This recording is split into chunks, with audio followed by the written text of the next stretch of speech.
on mute because I don't want anybody to hear me swear either. There you go.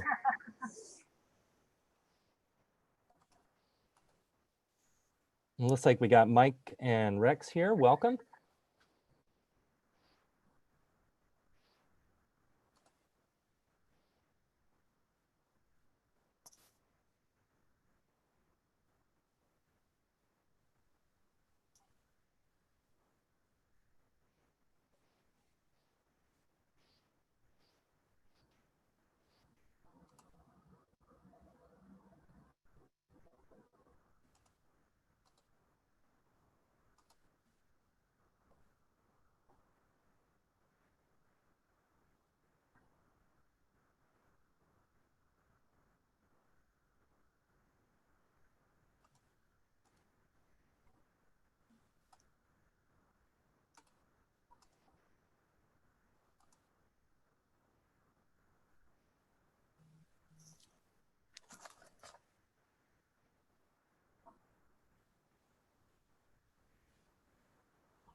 Welcome, everyone. I think we're still gathering here. I know we had an ODF board prep meeting just a second ago, so folks are rolling in from that.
Hi, everybody. This is Deb Noodleman, part of the Kearns and West facilitation team.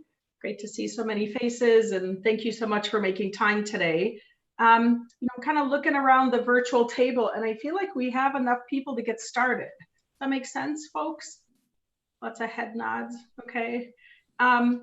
Sylvia, do you want to take like just 1 minute? We're getting faster and quicker with our Zoom platform reminders. Do you want to just do that really quickly, and then we'll jump right in? Yes, Just even, I can do that. even verbally. I don't even know if you have to show anything, just the Sure. quick reminders. Yeah. Yeah, I think so. Welcome, everyone. We're actually using the Zoom webinar platform instead of the meetings platform, which the SFAC normally uses. So just a reminder to rename yourself in the platform. It looks like everybody's done that, so I don't think we have to do reminders there. And it looks like most folks are also on mute, so reminders to keep yourself on mute as needed. And Deb will be asking folks to raise their hands to get in the queue, so you can do that with the little raise your hand icon at the bottom of the screen. And I think we have chat available during this meeting too, but for the most part, we'll just want to be talking verbally, but we can use the chat for troubleshooting as needed, or if there's any sort of written words that we need for any part of the meeting. But with that, I think those are most of the protocols that we have here. We encourage everyone, of course, to use your video when you have it available, especially when you're speaking. And I think we know most of the people on the line, but would still appreciate you maybe saying your name and affiliation at least the first few times that you speak, so that we get to know you a bit better. And that's all. Thank you. I'm going to raise my hand because there is no raise a hand at the bottom of the screen. There's chat. So how do you want us to prompt you? Oh, mine at the bottom, if you open your participant box, so down at the bottom, if you hover there, it says participants. And if you open that, mine does. Maybe, does everybody have that? So I got to open. Right? All right, I'll do that. Yeah. I was practicing, Rex, because this is Deb, because every platform makes me relearn how to do it. So yeah, thank you. I'll also look, it's a small enough group. I'll try to look at you. And if you're waving on the screen like Rex just did, we'll try to go a little more informal. We really miss getting to be in the room with all of you. So thank you for your patience. Well, I want to, before I even start talking, just be able to, do a warm up here. And maybe, should we do a once around the virtual table? I think some of us off the process team, it might be nice. You've got a lot of us, different folks that are here to speak with you. And so I might just, Sylvia, I'm just going to kind of run it off the list here as I look on the participant list. Okay. And so Rex, ironically, you're here at the top of the list. You want to just say hello and any affiliation you want to state? Let's see here. Hello, I'm Rex Storm with Associated Oregon Loggers. I represent forest contract businesses on the SFAC. Great, and welcome. Barrett? Sure, Barrett Brown, motorized and other recreation groups. SFAC member. Great. Thank you. This is kind of random off of my list, if you don't mind. Troy, you just happen to come up next. Hi, everyone. Troy Ramick with ICF. I'm the project manager for the HCP team.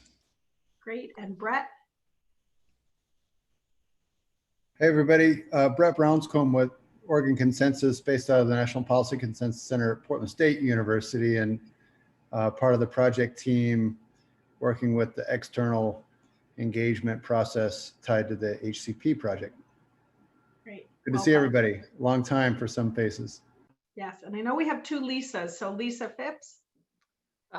Lisa Phipps. I am the current chair for SFAC and represent environmental. Great. Welcome. Mike McKibben. Yeah, I'm Mike McKibben. I work for Stimson Lumber Company. I represent the forest industry. It's good to see everybody. Great. Thank you. Welcome. And Cindy. Good afternoon, everyone. It is nice to see you. It's been a little while. Thanks to those of you that were able to attend our meeting open to the public yesterday. Thought that went really well. We had, gosh, I think over 135 people, so that was pretty cool. I am the project manager for the HCP on the ODF side, and I'm looking forward to hearing your thoughts and presenting the updates that we have for you today. Great. Thank you, Cindy. Greg, Jacob? Oops, you're on mute still. Thank you. Good afternoon, everyone. I'm Greg Jacob, a member of the State Forest Advisory Committee, environmental representative. Great. Glad to have you. Kate Skinner? Good afternoon, everybody.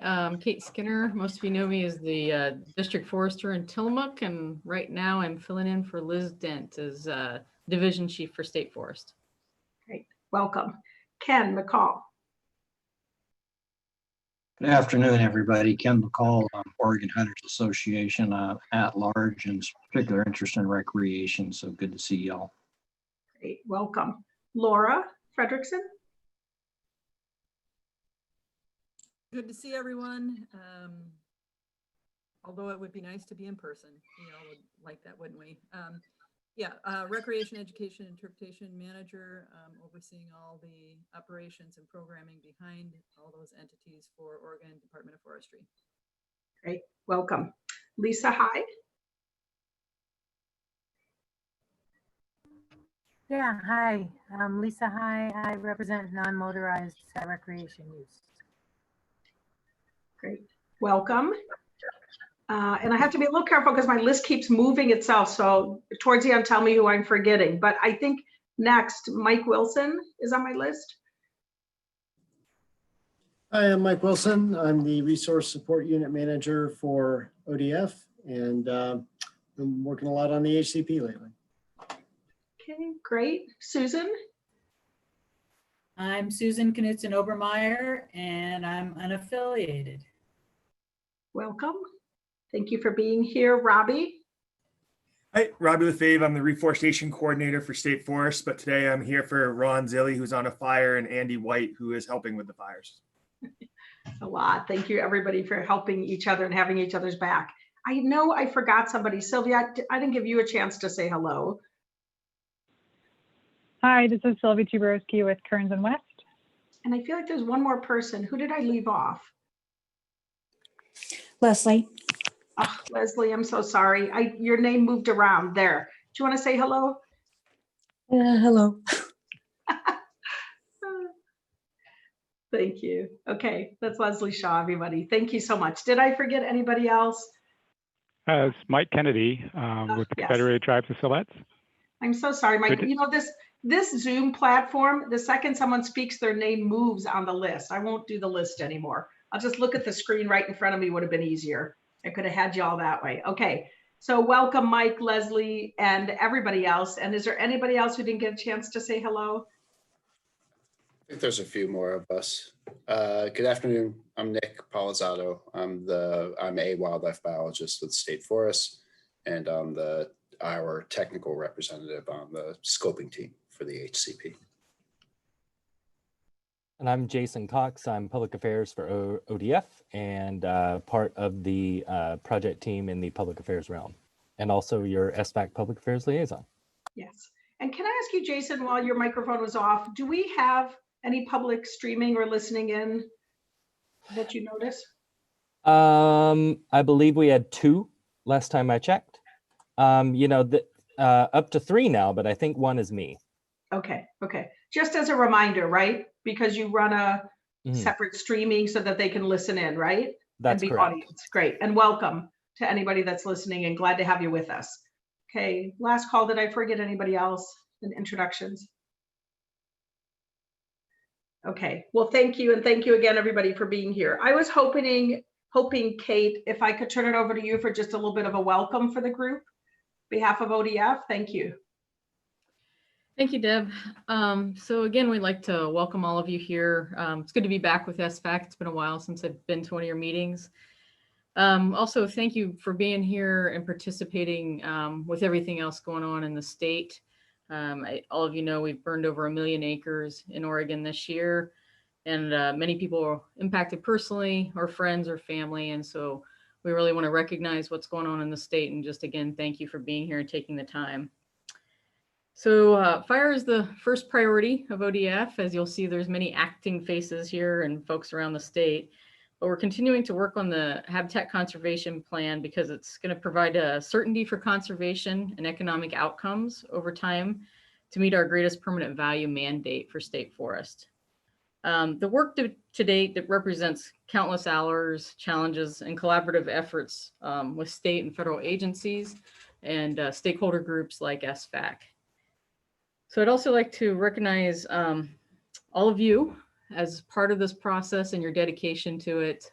We know we send out a lot of information, we have these discussions, and there's a lot to go through. And so I really appreciate everything that all of you bring to the table. And it's really, SFAC's a long-term advisory group for State Forest Division, as well as a very operational viewpoint of what we do and how we do it. So thank you for that input. I think the other piece too is I wanted to add a little context here. This is a little bit for if Brian was here. Hopefully I'm not stepping on Robbie's toes. But also just the value and the need for the Habitat Conservation Plan for us. It's a Endangered Species Act compliance tool, and it provides operational certainty over the next 70 years for ODF and state forest management. So we've been working collaboratively with the state and federal agencies and stakeholders since 2018 on this effort. And in October, we'll be presenting to the Board of Forestry a draft habitat conservation plan and the analysis that goes with it. And we also want to just clarify that in October, the Board of Forestry will be not approving an HCP, but telling the department if we should move forward and continue our efforts toward a NEPA process and continued focus and efforts around the HCP and a companion forest management plan. So the October 6th Board of Forestry meeting, that is what they are deciding, not a finalized HCP at this time. So with that, I think I'll turn it over to Cindy, if you want to add to anything that I've missed. You did a great job there, Kate. Thank you for all of those words and for setting us up well. I do just want to point out again that you have been with us since the beginning of the development of the HCP.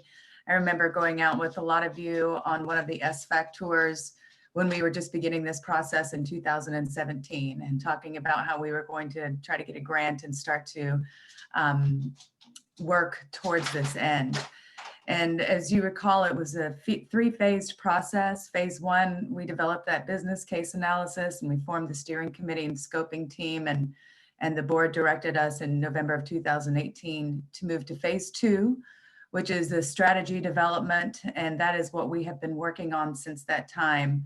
And so as Kate described, we're moving on to phase three. And that would be the NEPA analysis if the board so directs us in October. So again, you know, the materials that we're going to be providing folks in advance of the meeting is going to actually be the comparative analysis, which you'll hear about today, but also the draft chapters of the HCP. And so you'll get a good look into what we've been doing over the past couple of years and all the hard work that's gone into it. But as Kate mentioned, this is not approval of the HCP. It's simply going on to the next step and moving on to phase three. The approval of any HCP would actually occur after the NEPA process when we have the companion forest management plan developed. And we're anticipating that that's going to be in June of 2022. So NEPA is going to last maybe a year, a little over a year. So just wanted to give you some context there. And I'll turn it back over to you, Deb. Great. Thank you both. Thank you, Kate. Thank you, Cindy. I do want to, before I jump in, remind you also, you know, Jason was letting you know that this meeting is live stream and we have audience with us. I forgot to mention it also is being recorded. And you can probably see up in your own corner, it's full disclosure. It says recording and live on YouTube. And it's a way to remind us, open to the public, which we're happy that we are. And so just really briefly on the agenda itself. And so, I don't know, Sylvie, if you want to pull that up for us. I will say, you know, with this, there was this open to the public meeting that Cindy mentioned yesterday, and We did have great participation, over 140 people. I noticed some of the faces here were also with us at that meeting. I know you couldn't all make it, but you will see some similar, you know, covering of topics, and we're trying to find that sweet spot of, for those of you that happen to be there yesterday, you'll see a version of it, but some of you couldn't make it yesterday. So we want to give you enough information today. There's always more that we can go into, but we're hoping to spend about an hour walking through the topics that you see here on the screen. First of all, sharing updates on the development of the Western Oregon HCP, a little bit of a context of, as Cindy said, kind of a where it's been, where it's at, and where it's going. Having a chance to give you some updates on the conservation strategy itself. And then the third is, as you heard introduced, both giving you a chance to learn about both the information that's going to be presented at the Board of Forestry meeting in early October, and helping it make its decision whether to move forward with an HCP. So we'll give you some information about what's going to be presented. And then what's also really important to us, and we just, you know, got to get all this information to you. So we hope you'll be able to maybe just ask clarifying questions as the team is sharing the information, but then leaving enough space today to have time for you to talk with each other, talk with the folks that you have here on the call, and really think, you know, just give a chance to answer any questions you have, issues, concerns, feedback, pushback, and then also leaving some space at the time. And, you know, I'll ask between maybe Lisa and Barrett or others to help us if there's, you know, if you want some time for yourselves about any messaging you all want to do to the Board of Forestry. So help us, you know, with whether, I thought in my head, what I try to do, this is a meeting from 3 to 5, you know, even at like 4:15, which is about an hour from now, do a check, and then no later than 4:30, make sure we leave you some space to talk about that. Okay. And I don't know, will you guys help remind me if it seems like we're taking, because you could do a deep dive on these topics and spend hours just talking about them. So help pull us back out of that to leave you time to get your own work done as a group. Okay. I'm trying to look at all of you at the same time. Any questions on the agenda? Sure, Lisa, go ahead. Oh, I think you're on mute. Yeah, it's not a question. It's just for the group, the SFAC members. When we get to that last part that Deb was talking about, what I want you to keep in mind as we go through the discussion, the overview, and then the discussion today, is we've been asked if we as a group would be willing to submit a letter to the Board of Forestry about moving forward with an HCP. So I just want you to think about your questions maybe with that lens as part of your consideration. So that's all I wanted to say, Deb. Great context setting. Thank you for that.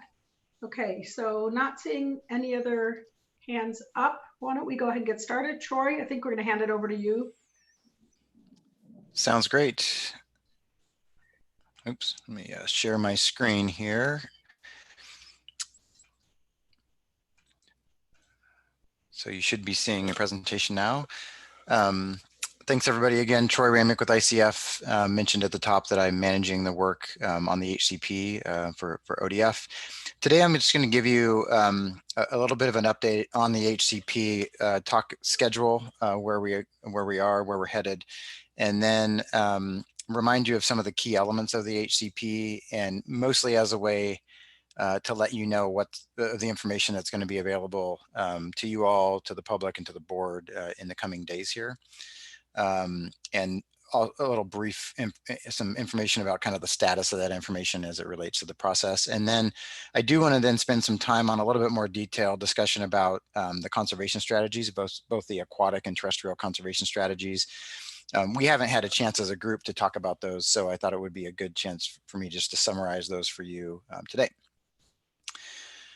So to begin, you've seen this before, I think, in more than one forum probably, but this is really just an outline of the overall process that we've been working within over the last couple of years. And the blue arrows here represent sort of the key elements of the HCP that we're going to talk more about today, but really show sort of temporally, you know, over time, how they stack up and how they've been worked on in the process.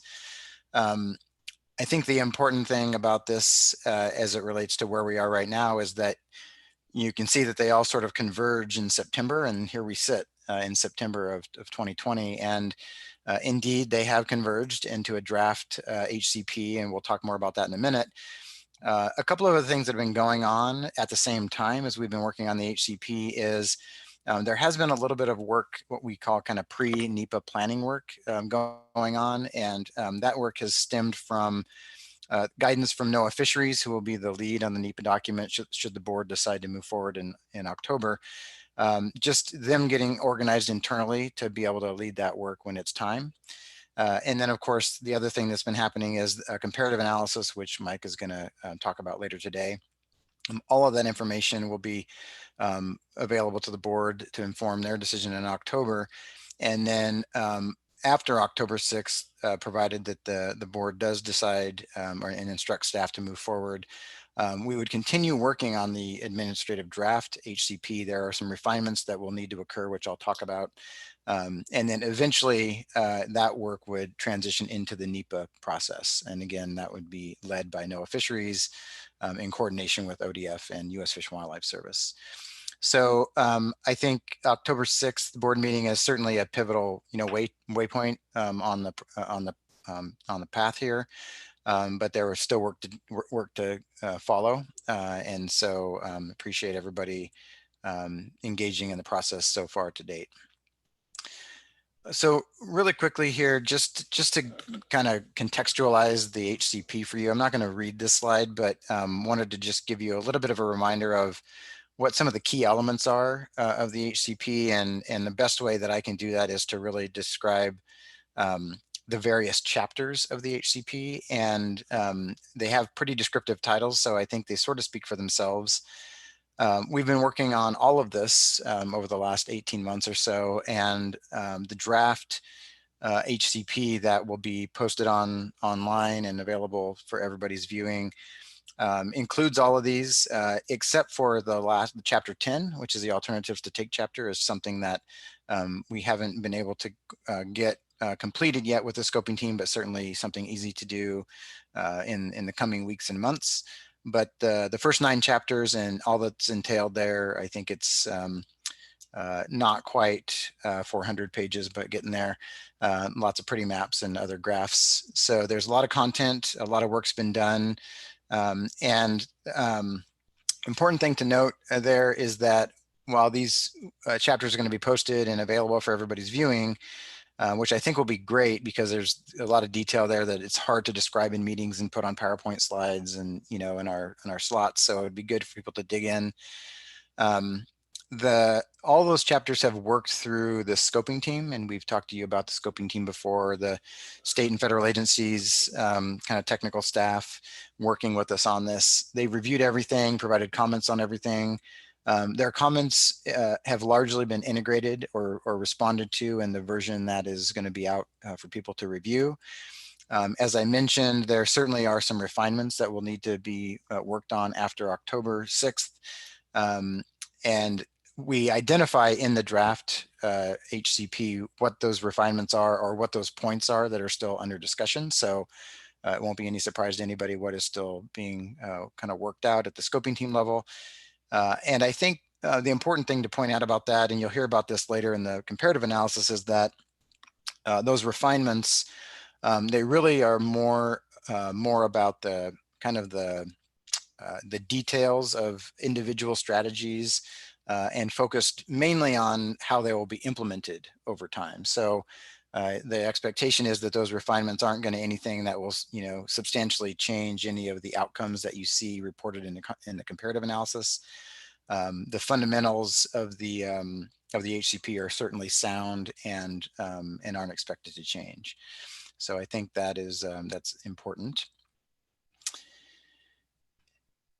And then in terms of the summary of the conservation strategies themselves, what I'd like to do is just walk through at a pretty high level a summary of the aquatic conservation strategy, the terrestrial conservation strategy, and then kind of a unique element that has developed over time, the conservation fund, which will actually play a role in implementing both of those.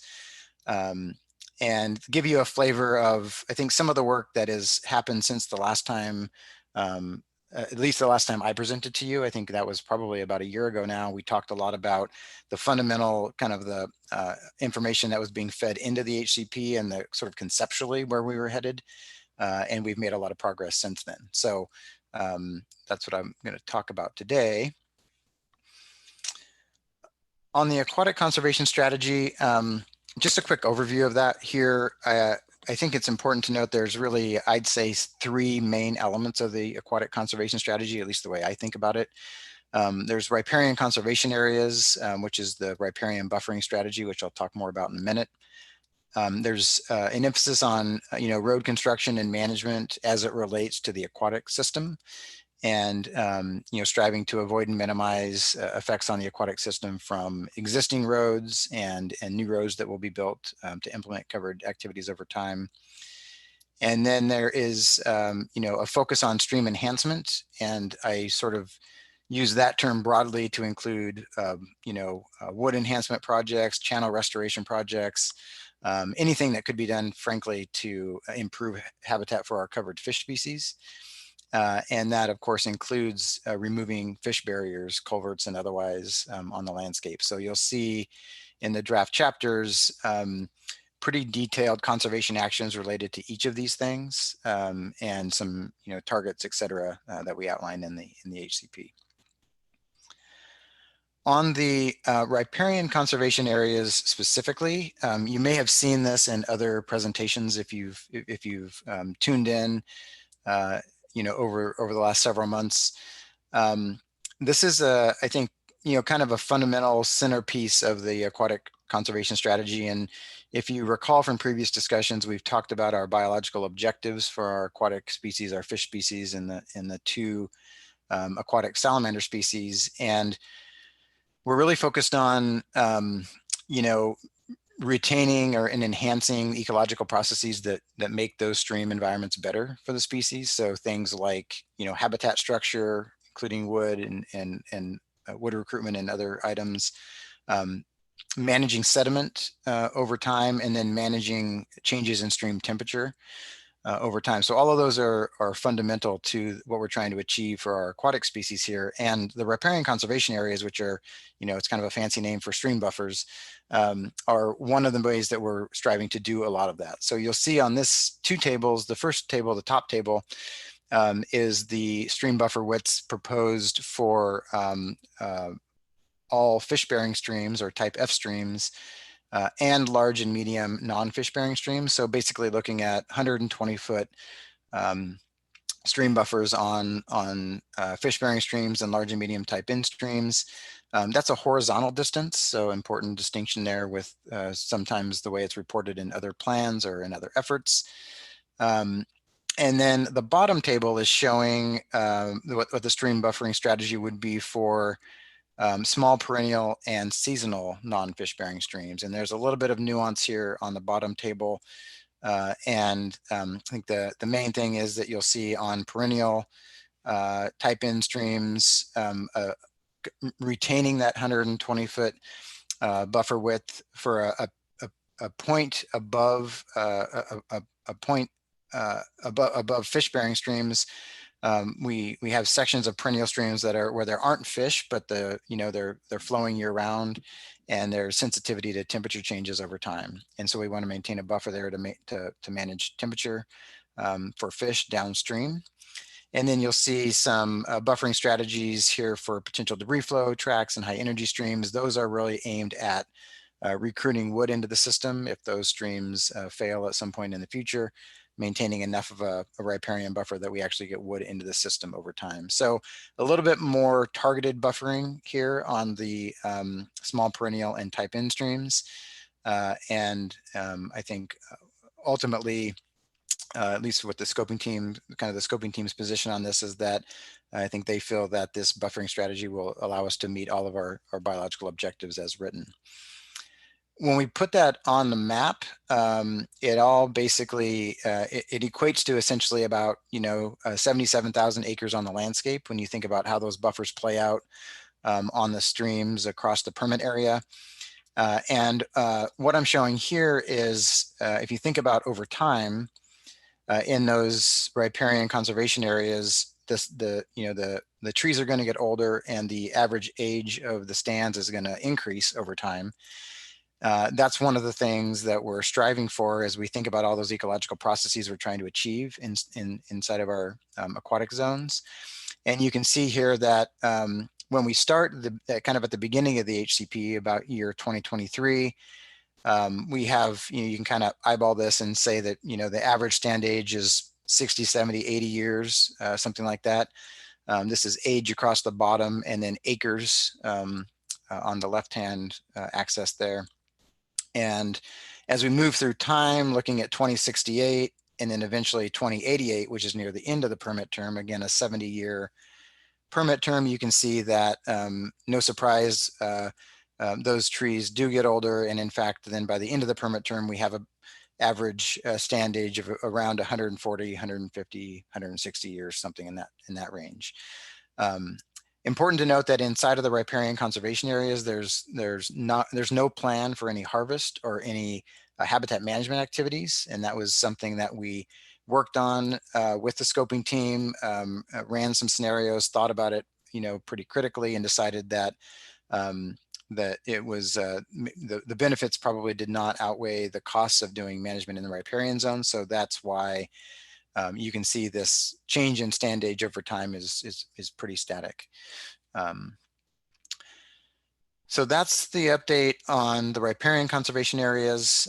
We can circle back to any of these later during Q&A if people want to dig a little bit deeper. As we move on to the terrestrial strategies, a couple of things happening here for the terrestrial species. And again, we have, I think 5 or 6 terrestrial species that we're including as covered species. The most important, or maybe not most important, but most familiar of which would be northern spotted owl and marbled murrelet, and we're covering a few others as well.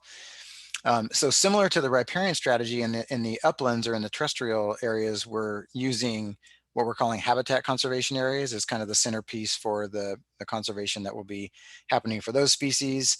There is a focus on management of habitat, trying to improve the quality and quantity of habitat more quickly over time, and I'll talk about that more later. And then we have a focus on doing some strategic conservation actions for individual species. So things like barred owl removal, possibly even spotted owl reintroduction at some point in the future. And then other more experimental actions that in some cases are yet to be defined, but more, if you can think about it, more of kind of recovery type actions for species to jumpstart their populations over time. So some general management and general conservation ideas, but then some more targeted strategic actions that we're proposing as well. Those habitat conservation areas are basically, designations on the landscape driven by where species are today. Northern spotted owl nest sites, marbled murrelet nest locations, and other species locations. And also looking at where species are likely to be in the future, both in terms of, again, where they are today, but also where habitat is going to grow in the future. What I'm showing you here is just one snapshot of the permit area. This is the North Coast, and I can pull up other maps later if you're interested. But you can see here that the area shown in kind of the pink color, that's really, and outlined in red, that's our permit area on the North Coast. And what's showing in the sort of turquoise green color, those are the proposed habitat conservation areas. And then we've also included the riparian conservation areas here. So think about those buffering strategies that we just talked about. So showing how those land on the landscape, and you can see that some of those riparian conservation areas obviously are also inside of habitat conservation areas, and others fall outside of the habitat conservation areas. And then collectively on the landscape, we have about 275,000 acres inside habitat conservation areas. That's about 43% of the landscape. And it breaks down, not surprisingly, most of those acres are on the North Coast. That's simply a factor of most of our permit area is on the North Coast, and I was just showing you that map. We do obviously have habitat conservation areas in other parts of the permit area, and because this is sort of some new terminology, I'll just note that we have this subgeographic summary here of habitat conservation areas, and North Coast is really comprised of what you might recognize as the Astoria, Tillamook, and Forest Grove. I always stumble on Forest Grove, I always forget about it. And the Forest Grove district for some reason. And then the Willamette Valley is comprised of the West Oregon and the North Cascades districts. Southern Oregon is comprised of the remainder. So that's the Coos, the Western Lane, and the Southern Oregon districts. So this is just a roll up really of those districts. And it'll make a little bit more sense later when Mike's talking about the comparative analysis, why we've done that roll up. The other thing I wanted to just point out quickly is the size of the habitat conservation areas. You saw the map that I showed you a minute ago, and they're kind of all over the place in terms of size. On the North Coast, where we have a little bit more area to work with, not surprising that we have some larger habitat conservation areas. And then in the rest of the permit area where there's a little bit more of a scattered ownership, you can imagine we have some smaller habitat conservation areas. And that's why you see a size distribution that really varies from quite small, many that are less than 50 acres, as I'm showing here, to quite large, a few that are even larger than 10,000 acres, and really everything in between. And that's as much driven by, where the habitat is currently as it is by the land ownership across the permit area. And then just another way to look at these in terms of acres. So I mentioned we have this kind of the combination of the habitat conservation areas on the terrestrial side and the riparian conservation areas on the aquatic side. And taken together, it really totals out to be about 317,000 acres, or about 50% of the permit area. And you can see the breakdown here between what is just only in habitat conservation area, and then the riparian conservation areas, some of which fall inside of those HCAs, as I noted, and as you saw on the map. And then some of those are outside of the HCAs. So collectively, we're talking about 50%. And again, about 275,000 acres is inside of the HCAs. Now, the important thing to note about those habitat conservation areas, as I mentioned before, is that there is a strong emphasis on habitat management.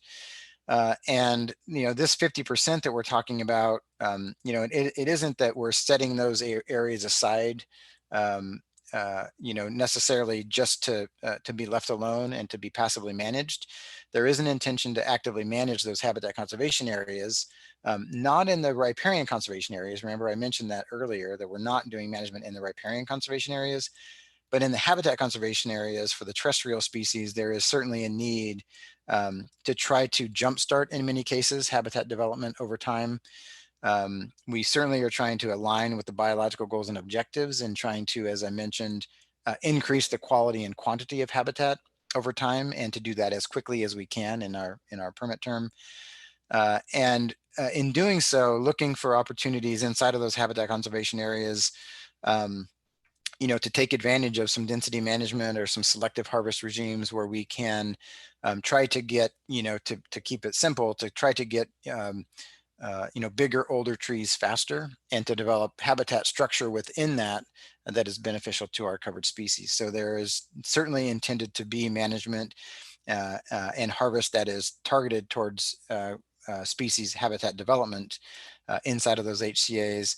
And an emphasis of that certainly will be in some cases on stands that may not ever develop into suitable habitat as we currently think about it. So think about Swiss needlecast stands or hardwood stands that lack a heavy conifer component. There may be a need to go in and do some sort of resetting of those stands early in the permit term, so that they can then develop into habitat by the end of the 70 years. So wanted to make that point that the reason why the HCA, or part of the reason why the HCAs were delineated the way they are, and why they do take up a large proportion of the landscape, is that there has always been an intention to be able to do management inside of them. So that's important. And then lastly, wanted to touch on a unique feature here that we've developed over time and that you'll see in the draft HCP, and that is the establishment of a conservation fund. It's not a very unique name, but it is what it is. It's intended to fund conservation through the HCP over time. And we describe this in the cost and funding chapter of the HCP, and the intention is to, or the idea is to, basically apply a set amount per 1,000 board feet, and we're looking at $5 per board foot to generate revenue on an annual basis that could be used strategically for conservation actions as described in the HCP. On average, we're estimating that'll pencil out to about $1 million a year. It's going to ebb and flow with harvest as harvest, ebbs and flows over time.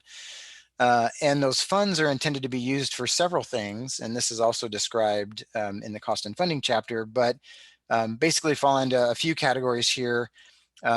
Funding those aquatic restoration projects that I talked about earlier, those enhancement projects, wood enhancement, channel restoration, etc.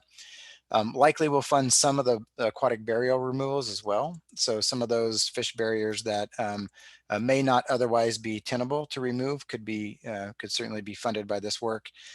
And then on the upland side, looking at some of those restoration projects, particularly on the reforestation side. So when we go in and reset some of those stands, as I talked about, using some of this funding to help reforest them in a way that will be beneficial to species over the long term. And then I mentioned some of those other strategic projects that could be on the horizon, like barred owl removal, for example. That would be funded through this as well. The important thing here, I think, is that while we're, I think, creating a new funding mechanism here through the HCP, we're certainly not trying to reinvent the wheel as it relates to partnerships. So the intention would be that ODF would continue to work through existing partnerships, state and federal agencies, watershed councils, other groups that already exist, and then just being able to bring more funding or maybe more predictable funding to the table to fund that work over time. So I think that's a unique feature that that you'll see when you review these draft HCP chapters. And I think with that, that was my summary of the HCP. A little rapid fire. I apologize for that, but I wanted to get a lot out there, and we can certainly take questions, or Deb, I'll leave it to you to decide how you want to manage that with the rest of the agenda. Sure. Yeah, thank you, Troy. I hope you all noticed he did try to take a few breaths in between that summary, but he was trying to fit a lot into a little bit of time. So thank you for your patience and listening too. I first just want to take a moment and welcome Denise Loffman. You're joining us, and glad to have you with us. If you want to just say hello to the group. Hi, everyone. Sorry I'm late. No worries. We're glad that you could make it. Thanks so much. And, I think I just want to pause and see if there are even a few clarifying questions, and then we still have a second half of the presentation, but I know it's a lot of listening in a row. Lisa, you have put a question into the chat box, but do you want to raise that now? Is that something, or you just put it in there, a thought piece? I just it just was something that struck me, and I wanted it to be off to the side. Okay. Answered at some point. Okay, I'm going to leave it off to the side, but not everybody can access the chat box, so I'll just read it to let people ponder it, and we'll figure out when to come back. It's from Lisa Phipps. How do you know that there will be no changes to the outcomes as described in the comparative analysis without knowing what the refinements are? What if something significant is identified? Okay, so thank you for that question. Yeah, Deb, I think we can go ahead and answer that. I think okay. we can take a shot at that. Yeah, I can absolutely. Yeah, it's a great question. I think the answer to the question really, Lisa, is that we do know what the refinements are, and we're actually working on them as we speak. It was a matter of where the draft HCP was at the point at which we had to put it in front of the board, and so we've been working closely with the scoping team on all of those things, and they've been helping us to identify what those refinements are and the nature of them. I think when I characterized, when I said we don't think they'll have significant or result in significant changes, I think that's because the nature of the refinements we've been working on with the scoping team are really in that vein of just more specificity and more information about how will this be implemented, and less about fundamental changes to the elements of the HCP. So it's really more the nature of the ongoing conversations with the scoping team. Okay, all right, thank you on that. Any other clarifying questions or just thoughts at this point? And if you have your video on, just wave your hand. If not, you can raise your hand in the participant list. It's got a little raise and lower hand function. Anybody at this point? So I think maybe I'll put a bit of a finer point on that.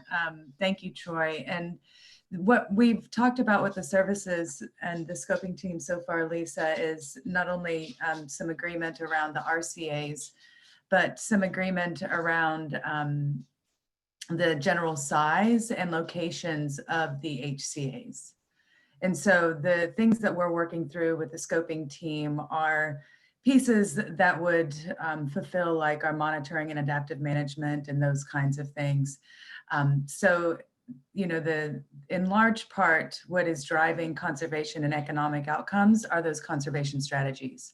And so the substantive components of those have been developed and we have general agreement around those. And so that's why we feel confident that we're not going to see substantial outcomes change after the October timeframe. If something happened and something did change substantially, then we would work with the board to determine what the pathway forward there would be and if we would need to come back to them. Okay. Something else, Lisa, your hand's up. Yeah. Well, since I raised my hand, is climate change written into it? Is the way to get at climate change induced factors through the adaptive management strategies, and is it specifically called out? Yeah, there's a couple places it's called out. It's definitely, so there is an adaptive management framework described in there. And so that's obviously going to be the mechanism by which we would respond to those things. There's also, we also get at climate change another way in that we have to describe changed and unforeseen circumstances in the HCP. So, you know, what is likely, are there likely things, and typically they're natural phenomena that might undermine or compromise the conservation strategy over time. And so, you know, those are things like fire and windstorms and disease and whatever. And you can imagine that there is a climate change thread that runs through those discussions as well. And so it does show up in a couple of places, but the adaptive management program will be how it is handled during the permit term. And Barrett, why don't you go ahead?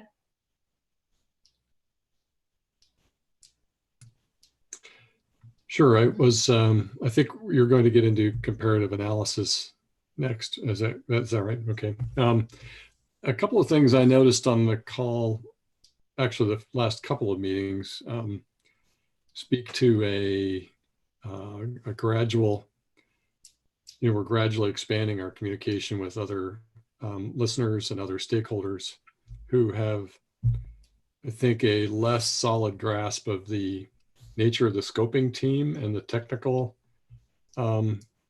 team. So some of the comments I've seen come across the bow have been, why did ODF choose this on landslides? You know, why did ODF do this? You know, as we share with folks we know, I hope that we paint a picture of the team, the services and the technical team for the agency are making those decisions. I mean, maybe I'm not characterizing that well. I mean, Cindy, you can help me out there, but I just want to make sure that because of well, frankly, the level of mistrust that's been spun up in some certain corners of the globe, that messaging is out there to try and offset that problem. Yeah, thank you for that, Barrett. And you're right. We have we've enlisted some pretty big hitters to help us develop good conservation strategies they're going to provide for the species over time.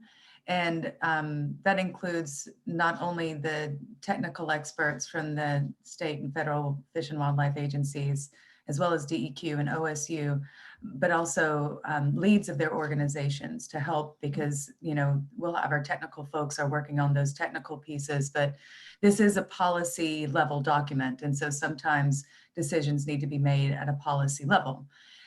In both of those groups, we strive for consensus. We want to be in alignment with where we are going. And we've been able to really achieve that in large part.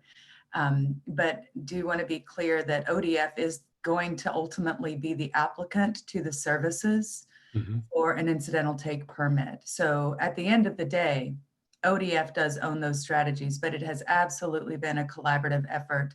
And because of the great work that Troy and ICF have been able to bring to bear in helping guide us through this process, as well as Deb and Sylvia and Brett with the facilitation team, we've been able to get out of that sticky position of trying to lead the process and hold other folks accountable for coming to the table. And so we have been able to be a bit of a participant, but at the end of the day, we are the lead agency in terms of applicant.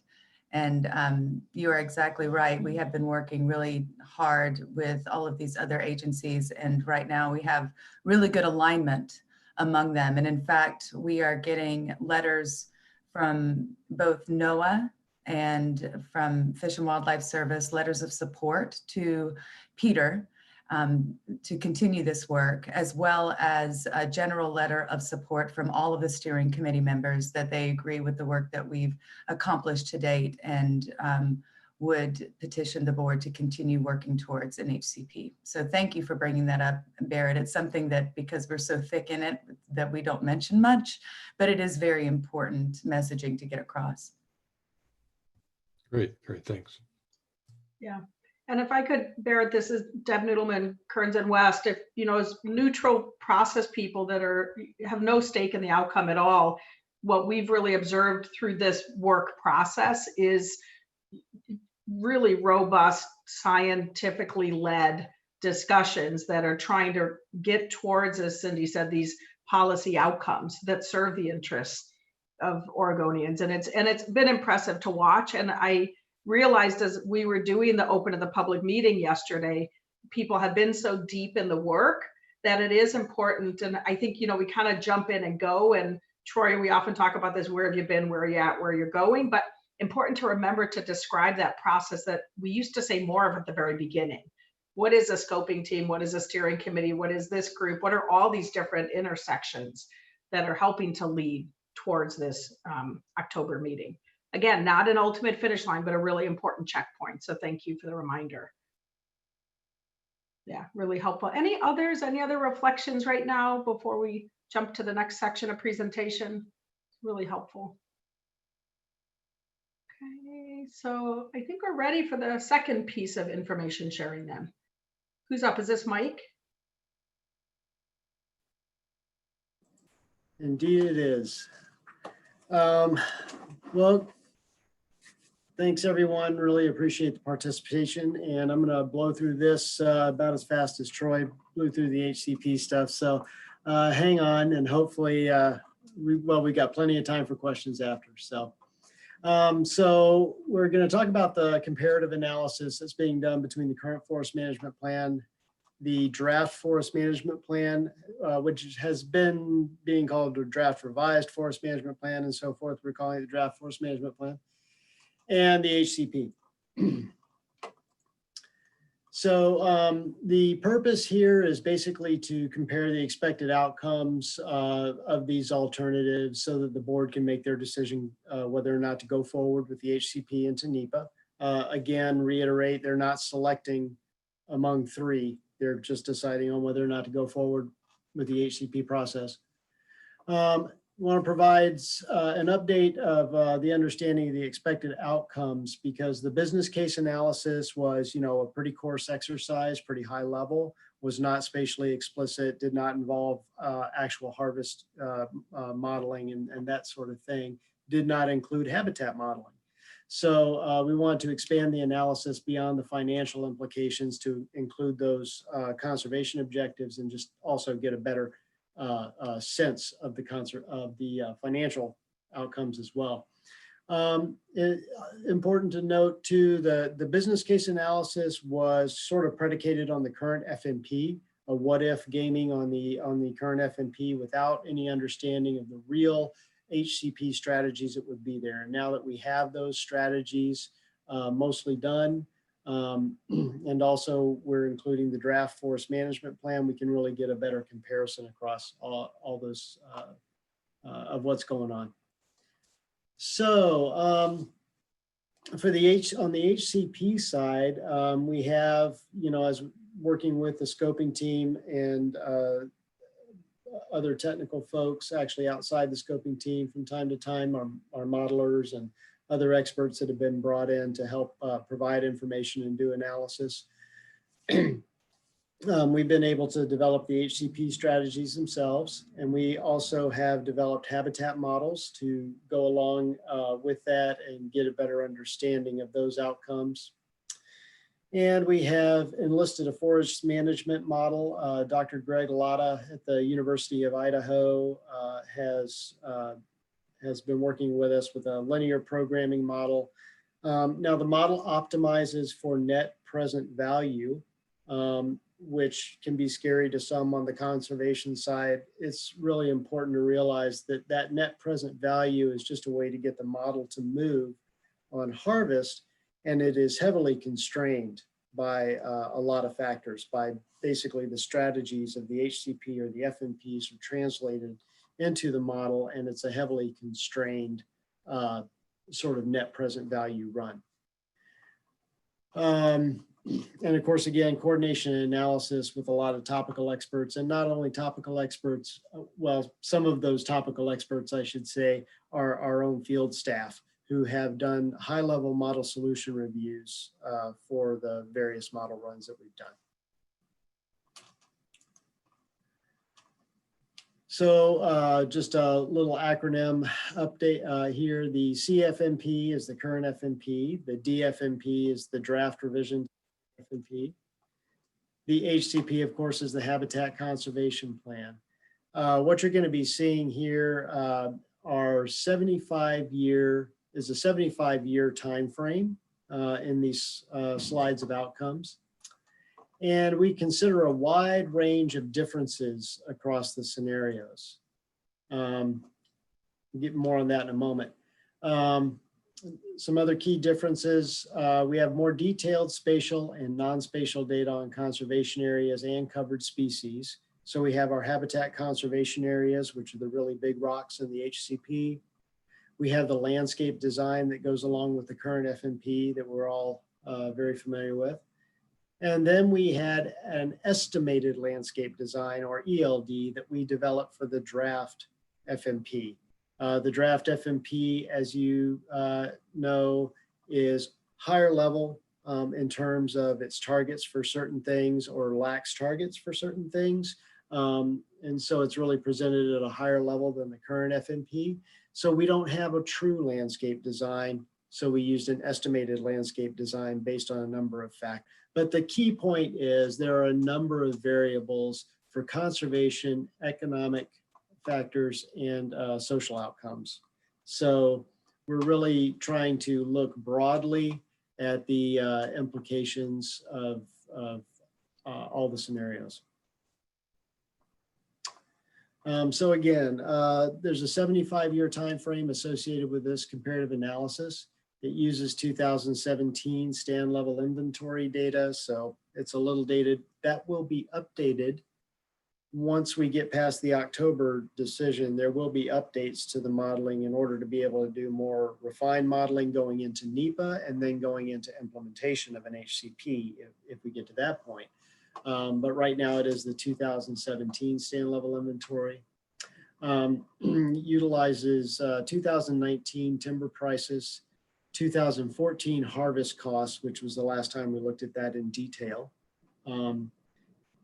It also assumes a lot of acres of new habitat constraints outside of the landscape designs under this current and draft forest management plans to the tune of 82,000 1,000 acres and 95,000 acres respectively. And that is the result of both increased owl and murrelet occurrence in developing habitat.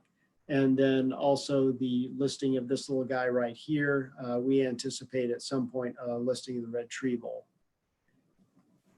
There's about a 3,000 acre increase in riparian buffers overall with the HCP. And then there are some cost categories that increase over time with the FMPs relative to the HCP, including species surveys, staff costs, and other ESA administration costs that go along with take avoidance that would be more stable under an HCP. So let's jump right into the acreage constraints that we're looking at among the three scenarios. And what you can see here is they all have a certain level of inoperable ground, and that includes things that we just can't log, physically cannot log, certain deed restrictions, administrative sites, non-forest areas, that sort of thing. We have a lot of that ground. A lot of it occurs on our Tillamook district. I think most of you know that. Then we have regulatory and policy constrained acres in the context of the current forest management plan. That is both the landscape design and those additional acres of take avoidance that I mentioned earlier. With the draft FMP, same thing, the estimated landscape design plus the additional take avoidance acres. Under the HCP, it really only includes the HCAs and RCAs.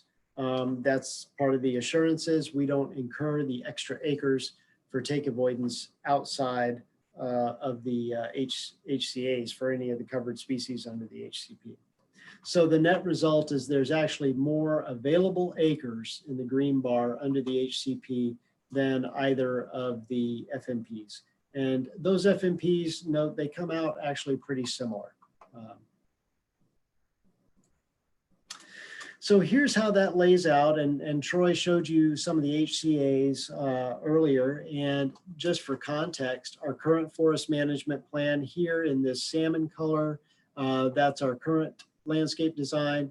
The draft FMP, this is the estimated landscape design that came out of that.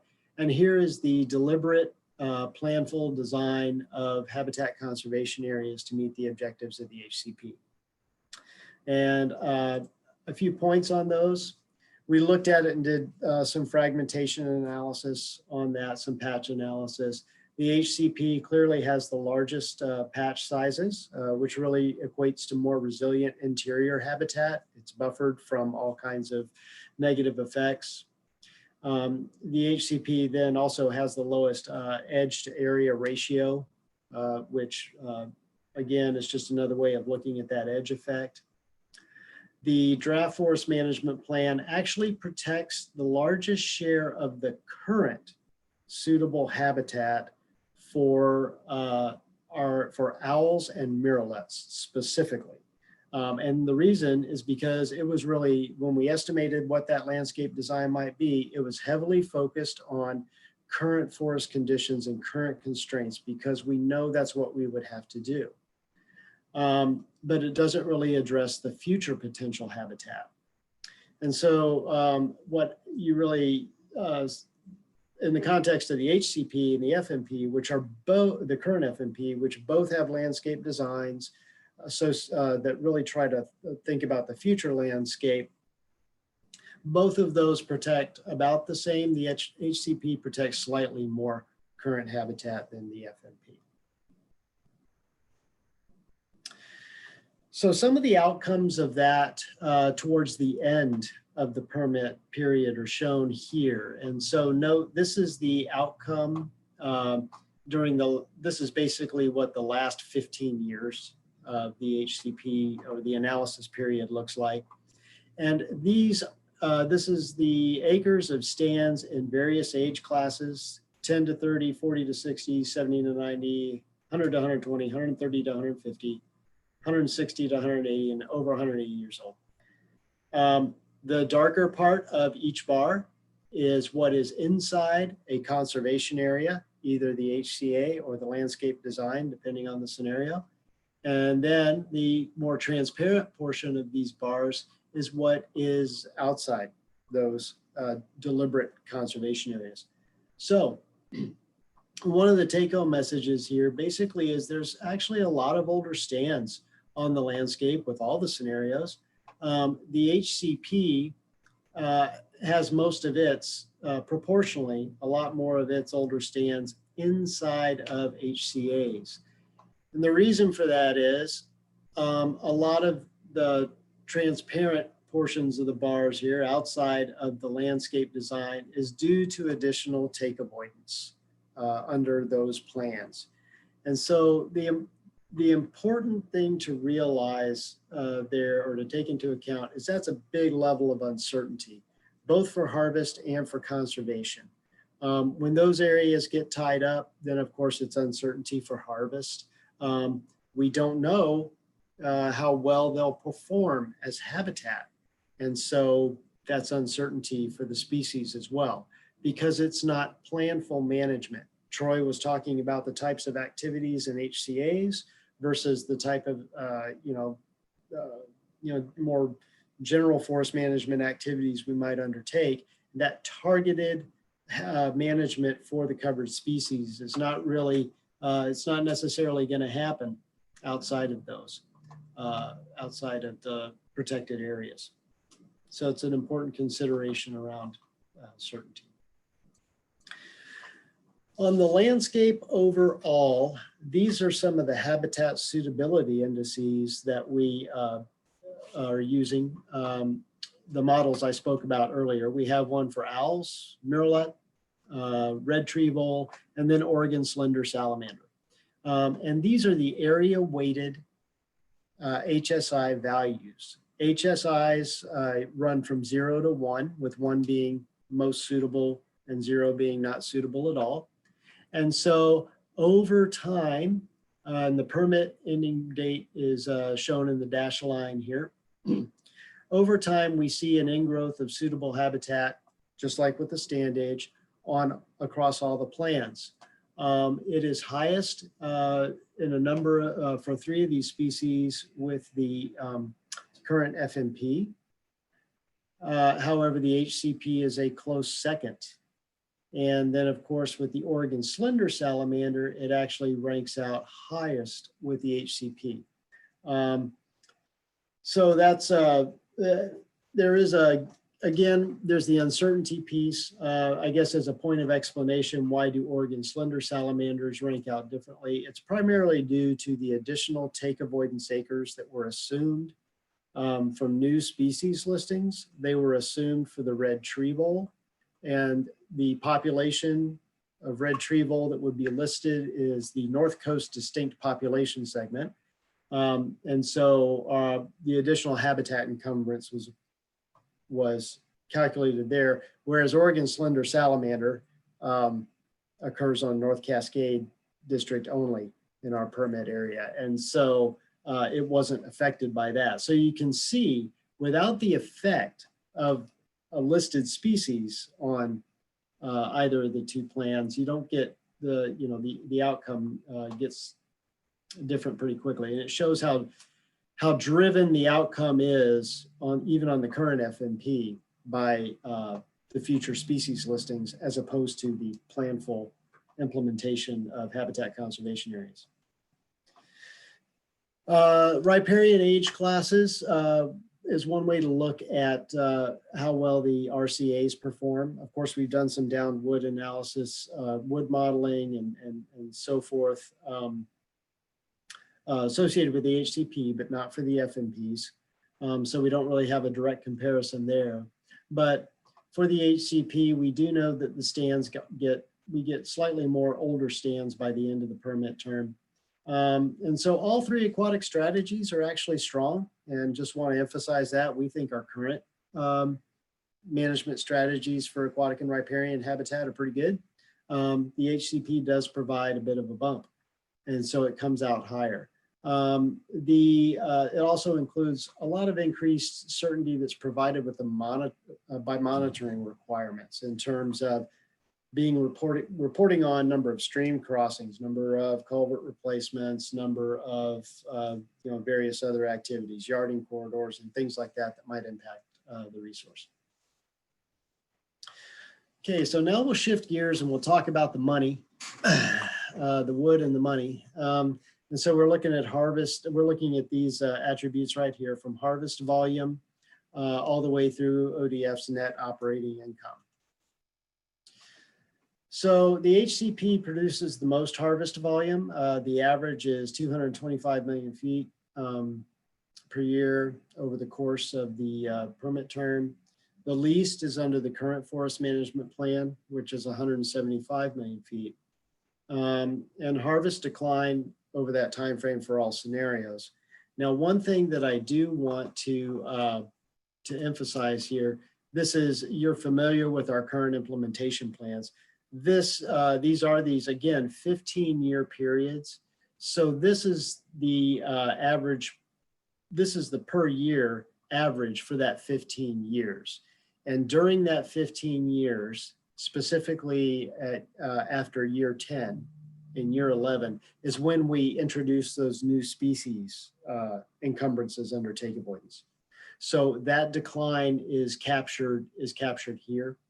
Another piece of this is this model is a linear programming model. It is backed by spatial data. However, it doesn't really honor the harvest unit the same way some other models do, takes bits and pieces. There's a bit of uncertainty around whether we'll get to all those fragments. So this also excludes the results from acreages that are 10 acres or less. So the model does actually was targeted to meet the IP requirements when it started initially in year 1, and it does so. Just so we're aware of that. Same time scale on all these that we're going to see. Average annual harvest revenue, of course, kind of goes along with that. And this is harvest revenue after costs. Actually, I should say, back up and say it's after costs, unit costs, harvest costs associated with particular units. So the HCP provides the most distributed revenue over time at 3.7 billion, and the current forest management plan provides the least at 2.7 billion. And that's over the time horizon of the plan. So ODF, of course, retains its 36.25% share of those revenues, and so that's what revenue to the department looks like for management of the lands. There's an important comparison here with costs, and on the total, basically over time, as new species are listed, we anticipate incurring a little over $7 million a year in costs for ESA, for Endangered Species Act administration and species management. Species management here includes the costs of our survey contracts. ESA administration includes staff time associated with managing those contracts, evaluating those results, writing biological assessments, and all that other stuff, which affects a lot of staff. Under the HCP, we expect things to be, almost half that. We see here this $3 million figure for species management really gets more into the valuable monitoring and conservation action work that we can do with that money. So it's more meaningful than the survey for take avoidance that we currently do. And the ESA administration costs go way down because the HCP is fairly prescriptive. They wouldn't be at that level initially. Of course, there's some learning to do during the implementation, but once we get rolling, then we know what we're implementing. We have that assurance. We're not doing biological assessments on every site out there that may be next to a timber sale. The overall effect is our net operating income. This is after the distribution to the counties and after we have, and after our costs for managing the lands, so you can think of it as revenue to the FDF, if you're familiar with that, is best for the HCP. And by best, I mean it loses the least amount of money. This is, when you look at the y-axis here, it looks like a pretty dire prediction. But at the same time, I think we know that, there's some of that uncertainty built in there. We understand some of these policy implications, and really this is where the relative nature of the modeling comes in. And the HCP performs the best of the three, and that's the important thing to us. On the social analysis side, we also looked at carbon storage in the bole of the tree, which was all we looked at. We didn't look at any of the finer issues associated with carbon. Is about the same across all the scenarios. Recreation, there's no real differences across the scenarios per se, except that there's more reliable funding actually and investment in the context of the HCP. Cultural objectives, really there's no, again, just like recreation, there's no major differences across the scenarios. The protections for those resources are what they are. But there is, the potential for more investment under the HCP. So here's a table that kind of puts together the findings a little bit in a simplified format. And under the conservation metrics, the current forest management plan does rank out the highest for covered terrestrial species habitat quality. Again, because there's more encumbrance there by take avoidance acres over time. But the HCP provides the best aquatic species habitat quality, and of course has the quality and quantity of monitoring that really addresses the species directly. On the economic side, as we just saw, the HCP performs highest of the three. And on the social side, carbon storage is actually a little higher under the current forest management plan, which is also the same reason, for the same reasons that the terrestrial species habitat quality is better. The draft FMP and HCP are close second and virtually tied with each other. For recreation and cultural resources, we really think that the HCP is the best bet, primarily due to the stability of funding that would be available for those things, given the lower management costs. So again, the take-home message around uncertainty and risk.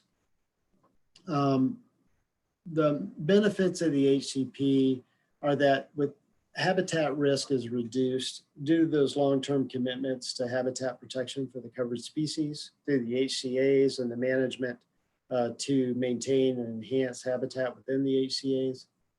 The reduced timber harvest risk, because we have the assurances of the HCP, and which we're already accounting for some potential upcoming listings in that. The reduced litigation risk. There's those defined conservation commitments and timber management commitments really help to stabilize that a bit. We have the assurance we'll be able to implement it.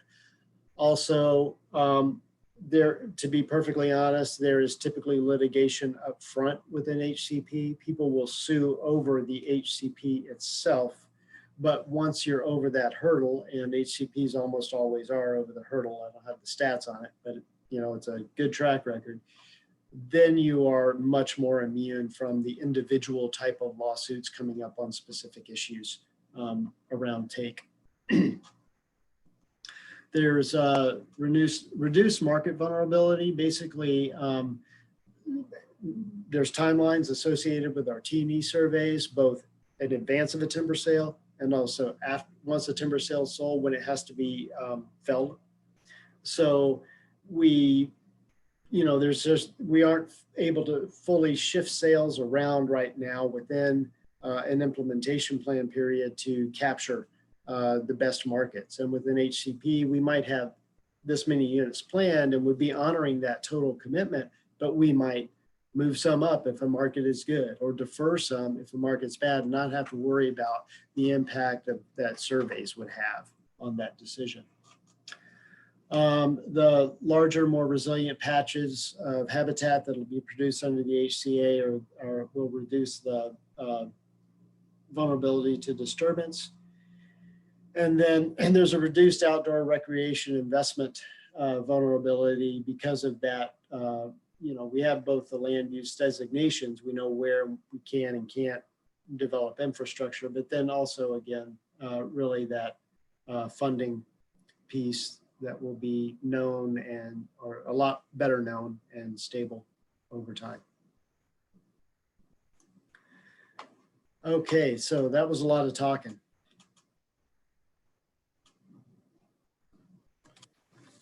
It's a lot to cover. I know it's a lot to cover. We're not all in the same room. It's hard, but thank you, Mike. It was a deep dive that you had to try to get us all through. So thank you for doing it so well. I want to watch the time. I want to be able to take some questions, and then I want to help leave some time for you to talk as a group and also decide your next step. So Rex, I see your hand up. Greg's hand is up. Let's just go ahead and jump right in. What are you thinking, Rex? Well, I'd like to honor the agenda, and 23 minutes ago, we were supposed to start our discussion. Yes, I know. So I know. Would you let me continue on this? Yes, please.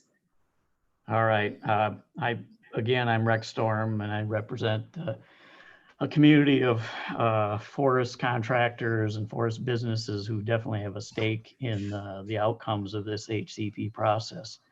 I would like to state during this session that the proposed HCP does contradict, in our view, it contradicts the established business case analysis for the HCP. And we believe this contradiction is a breach of trust with the state forest, 4 different communities: the business partners, second, the trustees, counties and the taxing districts, third, the local community governments, and fourth, the forest sector working families for whom I represent. The proposed HCP, we believe, is a failure because it is problematic and it fails to look at the long-term outcomes of not managing such a large percentage of the forest concerning wind, disease, pest, wildfire, and weather. The proposed HCP, its ideals, its goals, its prescriptions are ungrounded with those 4 communities that I mentioned earlier: partners, trustees, communities, and working families. The proposed species recovery ideals and goals expressed within the HCP have not been validated or confirmed or approved by those 4 communities. The HCP is a patent failure to codify those long-term management in terms of socioeconomic and habitat values. The resulting proposed long-term forest management strategies and conservation strategies we are absolutely opposed to, and we believe they are unacceptable. We feel that the acreage available to manage is insufficient. We believe the conservation strategies and prescriptions are unrealistic and overreach. The harvest outcomes are in decline below the current harvest projections. And finally, the financial analysis, we believe at best, is misleading, biased, and inaccurate. And so with all that considered, as you might imagine, we would recommend that the HCP not be advanced to the Board of Forestry, and we would disagree with this HCP. Thank you for listening. Absolutely. Thank you for speaking, Rex. Appreciate it. I want to go next to Greg.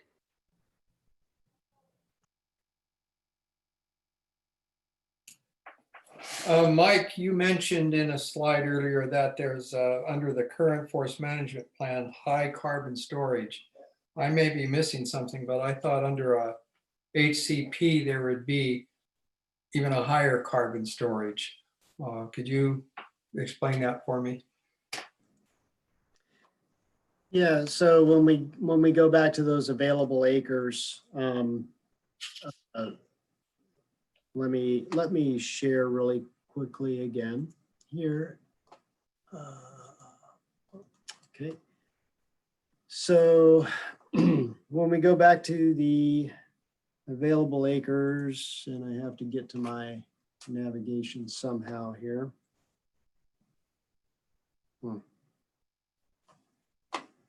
Well,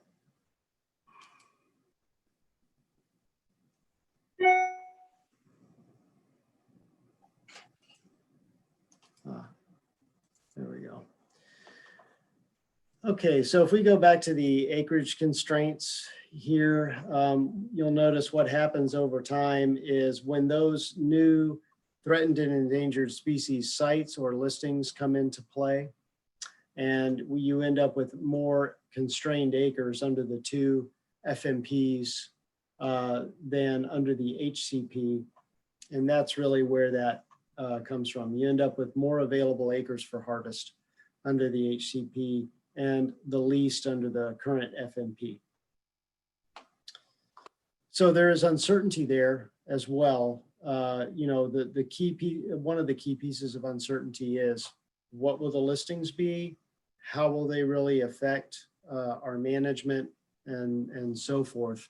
So, you know, that based on the assumption there, the current forest management plan would sequester more carbon. I understand. Thank you.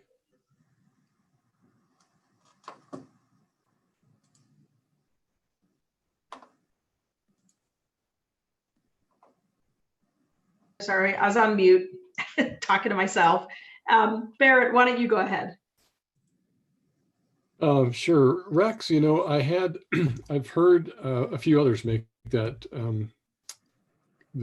comment about the business case for the HCP being violated, and I might have got a different perception, you know, of that business case analysis phase where we were, you know, just like the workforce futuring.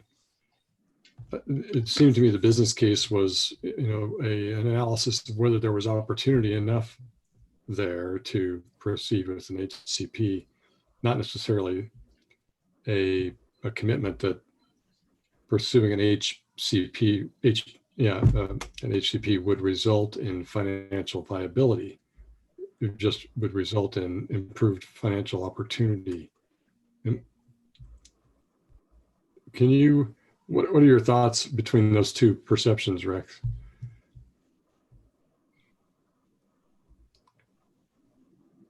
The you know, my read on the business case was not that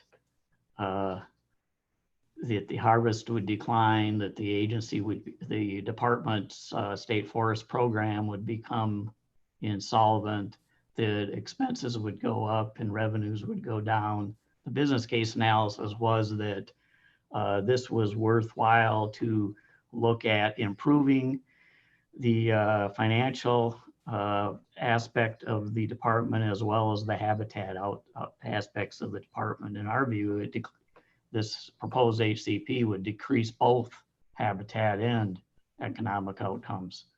And if anything, it would increase the uncertainty of the outcomes because of the stochastic probabilities of decadent, larger, older forest stands are more vulnerable to disturbance, damages, and loss of habitat. And I guess I can point towards the Cascade Range here east of Salem as an example of what can happen when we don't manage stands and we don't have use modern technology. Yeah, that's the difference in perception that I had was that, and I think it's at least my understanding is in line with what we see is a comparative analysis where we have, you know, I think a great deal more uncertainty with both of the forest management plan options. Well, what bothers us is part of the discussion of the starting point here is is the starting point isn't the current where we are today. It takes the current, adds more restrictions, and then starts from there. So it's not even an accurate portrayal of the future compared to the present or the potentiality of what the forest could produce under a take avoidance private land scenario of Forest Practices Act. That's totally taken off the table. And so we're comparing a very low starting point and saying, well, this would be the best of the worst. I think that's a pretty poor way of looking towards future management, is counting on it to be terrible and trying to figure out how terrible you want it to be. We can have a private discussion later. Yeah. Barrett. Yeah, we think- probably don't want to have the Barrett and Rex show here. Well, I'd like to just drop a Go couple. ahead, Mike Wilson. Why don't you jump in a little bit there? And then I want to go to Mike Kennedy next. Go ahead. Yeah, so we're not starting from the current condition. The current FMP, we did start that model run at the current IP level. The HCP and draft FMP were both allowed to take departures. The departure for the HCP was controlled to within plus or minus 10% of the average harvest volume across the time horizon of the model. The draft FMP was not restrained at all. The draft FMP, we started by restraining the draft FMP, and then in fact, once it hit the species listings, it could no longer achieve. It was actually an unsolvable solution. And so we had to remove the restriction entirely. So with the draft FMP, you are seeing the completely allowing whatever departure it wants to take within the other constraints of the model. The other point that I'll have is the business case actually did show long-term that the HCP did not solve the department's solvency issues either. It also went negative. It just pushed it out. Thanks. Thank you for that. And thank you for the comments, everybody, so far. And I do see Mike Kennedy, I think your hand's up. Why don't you go ahead? Okay, I just had a question for Mike. You talk about future ESA listings. I think it was about 10 years out or so. Do you know which species you're thinking about? And along with that, if we had an HCP, does that protect us from future listings, even though we may not know what those future listings are? I thought my understanding was an HCP would protect us for existing listings, but if something else came along, we might need to go back to the HCP and revise it. Could you talk about that a little bit, please? Sure. So first of all, around the assumptions, we added a little bit for owl and murrelet potential occurrence, but it was primarily predicated on an anticipated listing of the red tree vole. And so that's where that assumption around acreage comes from. With regards to the other question, so within the HCP, we are covering both currently listed and candidate species that we feel have a likelihood to become listed. And so red tree vole is one of those candidate species. Coastal martin is another. And I guess just as a, kind of an interesting thing, coastal martin has been listed, or at least Fish and Wildlife Service has announced that it's been listed. It's unusual they're announcing it before it's published in the Federal Register because there's a backlog on that, but blah, blah, blah. But anyway, so coastal martin actually has become registered since, listed since we did this, started this HCP process. And with red tree voles, there was a decision not to list, that there is a notice of intent to sue on that decision already, of course. But also one of the interesting things about the red tree vole decision was their decision not to list was heavily factored in strongly the fact that there would be ingrowth on state forest lands under our current forest management plan. So when we look at perhaps pursuing an objective, if we were to change and go to an objective where we substantially increased harvest and they had to look at that decision again, that decision might look different. because in terms of the North Coast, we have most of the known red tree vole sites on us and adjacent federal lands where there is that mix. And also, you know, quite frankly, most of the habitat. So anyway, that's, but we can, to get to the last part of your question, we can, under the HCP, if a species is listed that we did not include as a covered species, we can go back to the services and say, hey, what would it take to include this? And the nice thing about having a strategy that's fairly broad is that we are, you know, quite frankly, we're more likely. If we focus on specific sites and do that kind of HCP, you know, really hit or miss on whether we're going to cover that new listing well enough to be able to amend the HCP and bring it in. Yeah, this is Nick. I would just add to that. So we have 6 or 7 terrestrial species. It's 5 plus the 2 aquatic salamanders.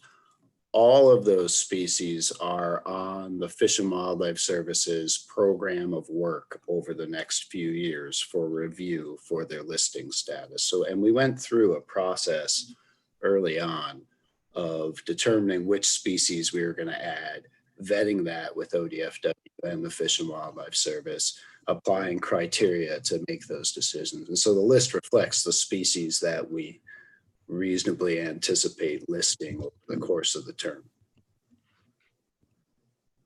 Cool. These are great questions and great feedback and conversation. I hope it's helping for everyone. We know you're pushing you a lot. These are big, complex topics, and it's a lot to cover. I'm trying to be a little sensitive to the time.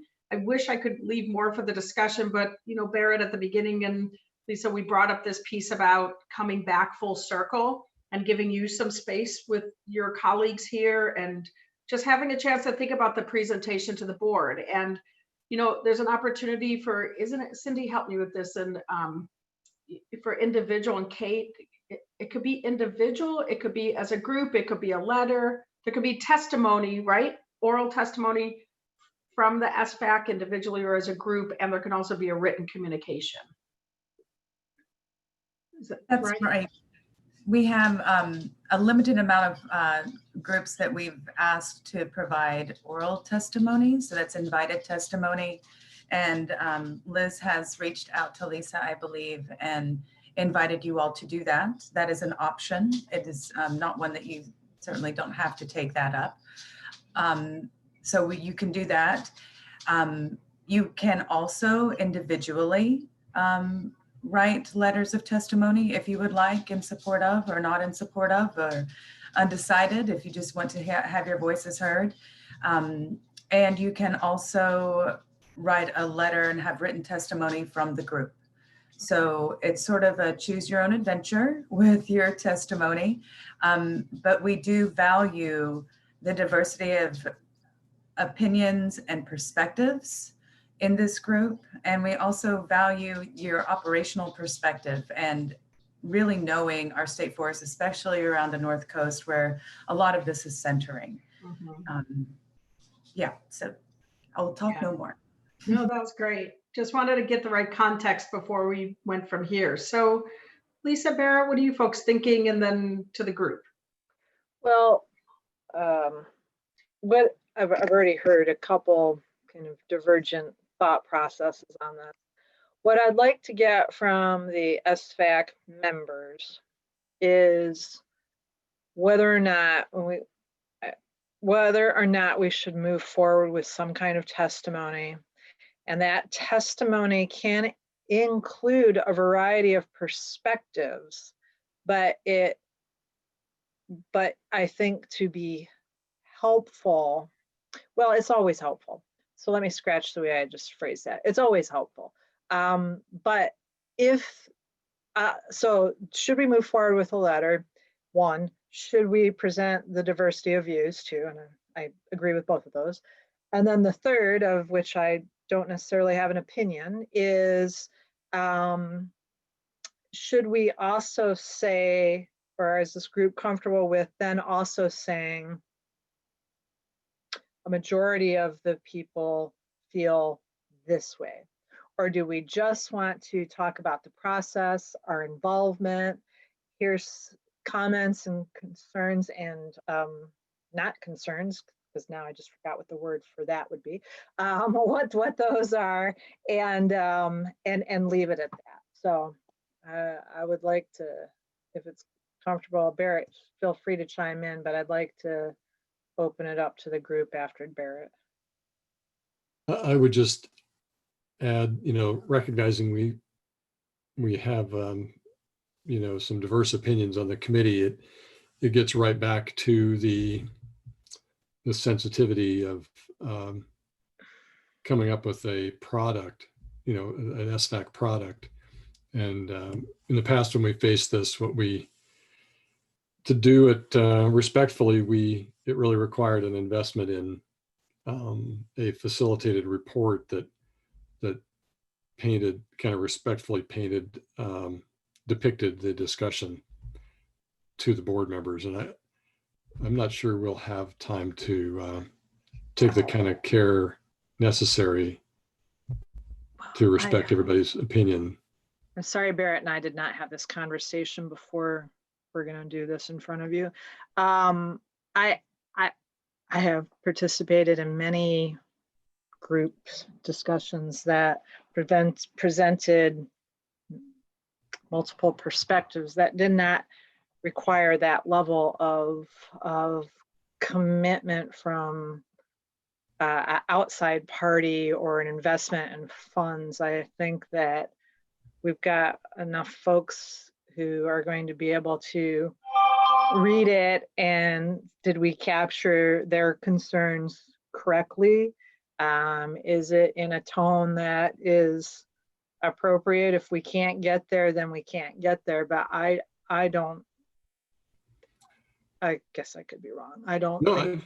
I think the ingredient, the necessary ingredient, is the optimism and enthusiasm you've got for it, Lisa. So. Hey, Lisa and Barrett, can I jump in for 1 sec with 2 process points? One is the ODF team is more than glad to leave right now and let you keep talking, if that would be helpful. And even your Kearns and Westeros project people can also go, and we could just leave the line open, and you could keep talking. But I want to make sure if at some point it's better to have the ODF team leave, they're happy. I mean, they're happy to stay, but they're also happy to step away if that helps. Well, here's the deal, Deb. If we were in our meeting, it'd be a public meeting and we'd be having our discussion, and none of this is a secret. So if we can't say it in front of them, we probably shouldn't say it. So Good point. It is still open to the public. Then the second piece, Lisa, that I wanted to get was just deadlines. And so Cindy, say they want to put in a written letter of some type. When does it have to go into the board packet? Can you tell them that? And then if it's oral testimony, don't they have to give names by X date? Or Jason, somebody help with that. I can take this one. So to get a letter into the packet, it needs to be to the Board of Forestry at Oregon.gov email address, no later than 11:59 p.m. on Friday, October 2nd. Okay. Great if it could get a little sooner, but that's the deadline in order to have it be sent with the to the board, so they have a chance to review the testimony before the board meeting. Okay. And then another follow-up question to that, Deb, would then be, in order for this to actually reflect people's thoughts, everyone actually has to talk. Or nod your head in agreement with something someone else said and all that other stuff. Right. So I was going to do a once around. I'm trying to get all this info out first, and I thought I'd had once around the table just to try to get a little snippet from everybody. Sure. But the last piece, Cindy, or Jason, for the invited testimony, is there like X amount of time and they just have to divide it up themselves? Like, do they have to give you names in advance on that? So what we're doing for the invited testimony is we are having one representative from the groups give an overview of the position of the group.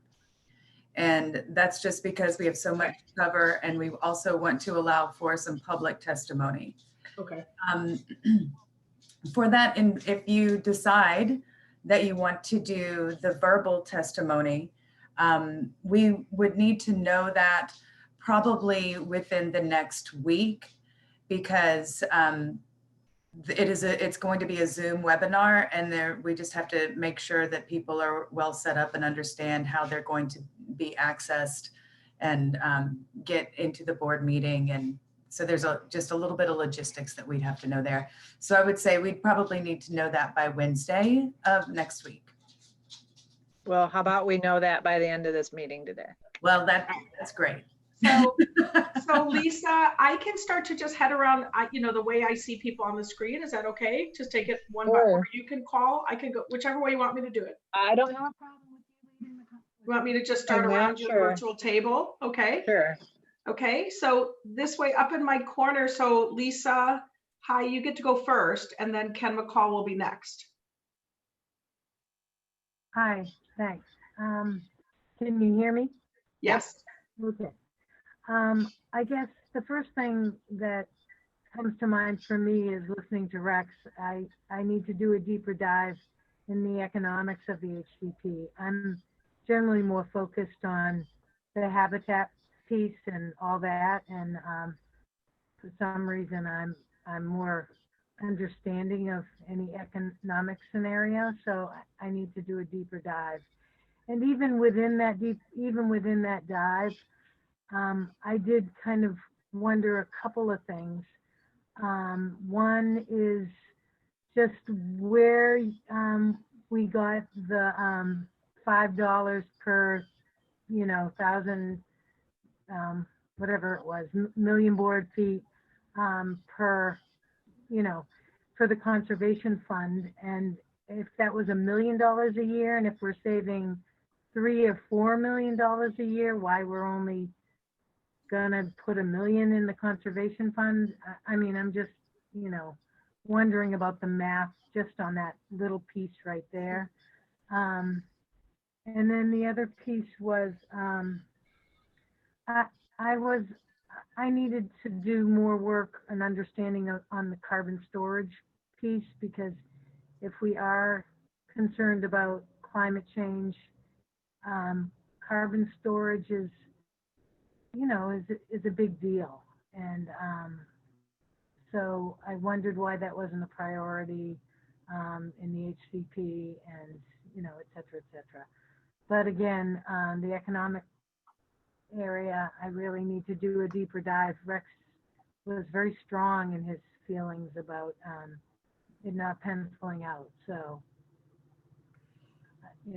So for purposes of right now, Lisa, and you happen to be the first one that I called on, and I didn't frame it really well. That, at the beginning of the meeting, what Kate and Cindy were mentioning is that the purpose of the October board meeting is not to say the HCP is good or bad. Finished. It's to give permission from the Board of Forestry to continue development of the HCP heading to the NEPA process. And so what I'd like to ask each of you, as I also head around the virtual table, is would you give a thumbs up to, would you be supporting that continued development of the HCP? Would you not be supporting it? Or would you be abstaining basically, or not making an opinion on it? I see. So I have a question then. Just because you move forward for the HCP process doesn't necessarily mean you go there, right? Right. It's not a final decision, won't be for at least another year plus, right? You have to get through the whole NEPA process, and then it comes back again. Right. So you're asking me whether we should move forward, not, or neutral. Then I would say move forward. There's nothing wrong with more information. It's a burden. I know it's a lot of work, et cetera, but I would say move forward. Okay, thank you for that, Lisa. And thanks for being willing to be first on the question. So Ken McCall, you're next, and then I'll be going to Mike McKibben. Move forward, don't move forward, or abstain? Always move forward. And thank you much to Lisa for being the first one that got hit on that list. I would echo quite a bit of what Lisa said, particularly on the economic side of this. And also I need to do some research from a recreation perspective on that 5% or $5, whatever that was. The million looked good. And I did communicate on the side there with Troy a little bit about a couple of thoughts I had or questions I had along that line. But bottom line here is move ahead. Okay. Thank you for that, Ken. Appreciate it. And the comments are helpful, everybody too. And so Mike, move forward, don't move forward, or abstain. No, I'm opposed to it. I'm with Rex on this. And you know, the meetings that I've been to prior to this, I keep getting more and more confused because it seems like the numbers keep changing, and that's really the elephant in the room around harvest volumes per year, the economics, what it means to our rural counties, and the things that I've been seeing, guys, don't look good. This looks to me like it's going to be a fairly significant loss in harvest revenue and a fairly significant loss to rural communities, schools, you name it, and to the Oregon Department of Forestry.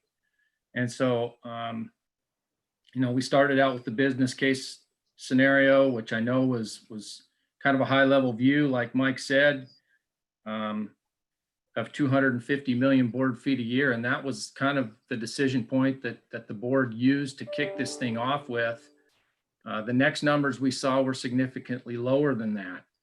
And so, and this all happened in a 2-year period. It doesn't seem like we're very well prepared to make the kind of decisions around this that are going, that we need to make, and how big those decisions are going to affect the Oregon Department of Forestry, and everyone involved, all the stakeholders involved. So I think it's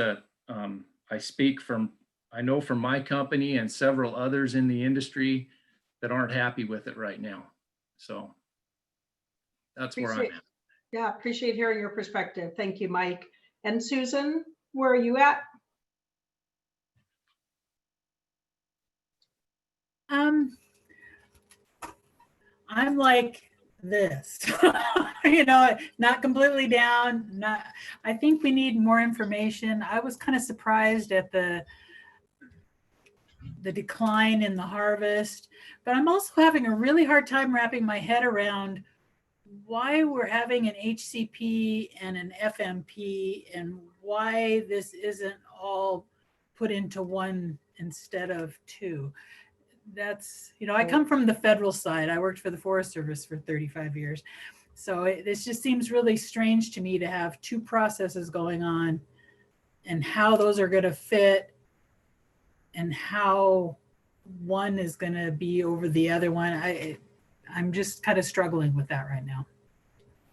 Can you help slightly clarify, Susan? Remember, this is about the moving forward with development of an HCP. So you're saying you're slightly not okay with moving forward with the HCP development, or?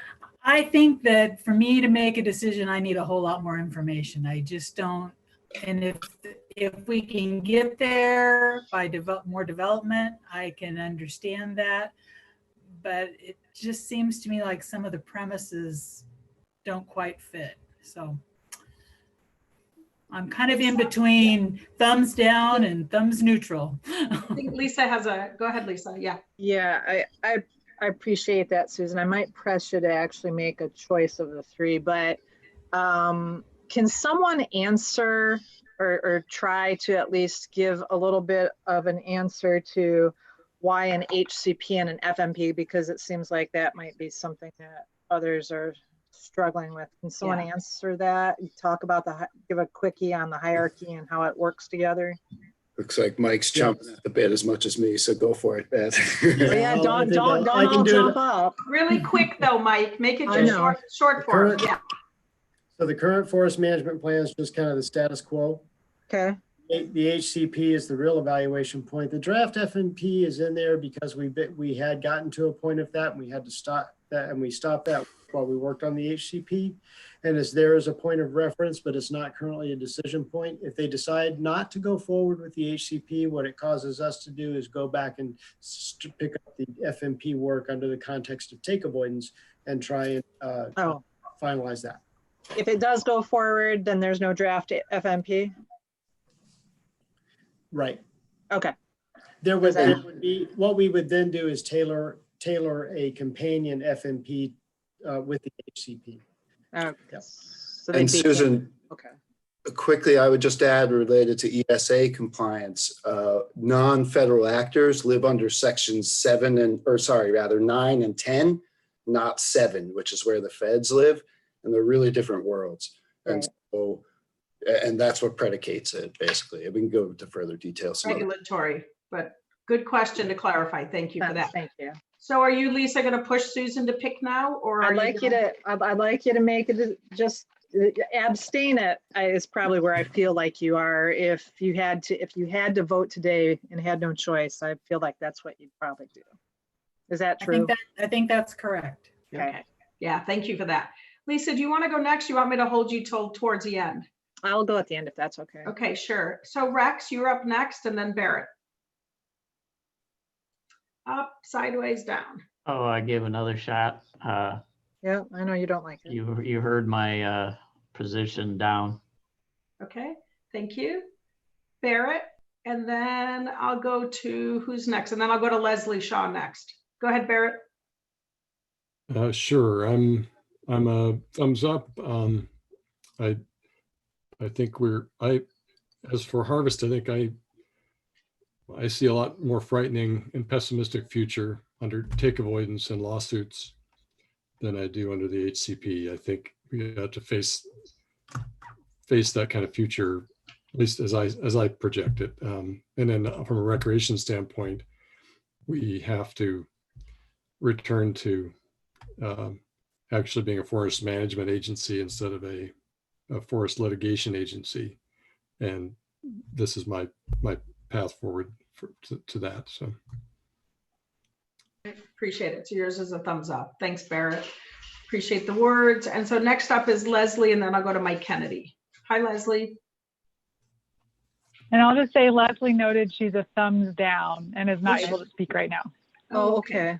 Right. Oh, thanks for catching. I'm so sorry. Thumbs down at the moment.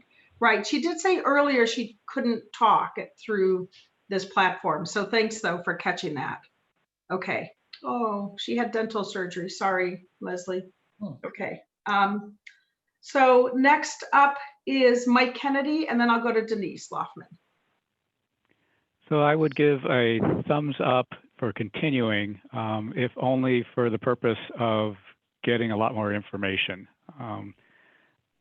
I like the certainty of an HCP versus take avoidance, but I need a lot more information to know whether this version of an HCP is what we really want to go for. So I think more work needs to be done, and for that reason, I would say go forward.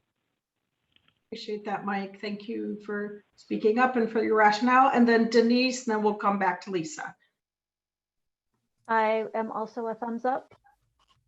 I think that continuing the process and gathering more information would be useful all around. I appreciate it. Thank you for speaking up, sharing your perspective. And then Lisa?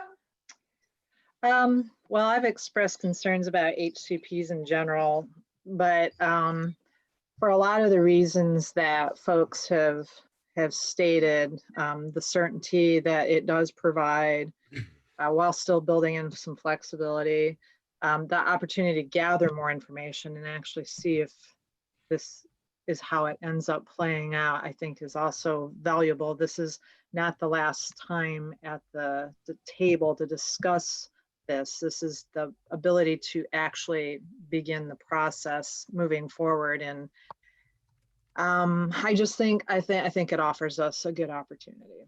So I would be a yes.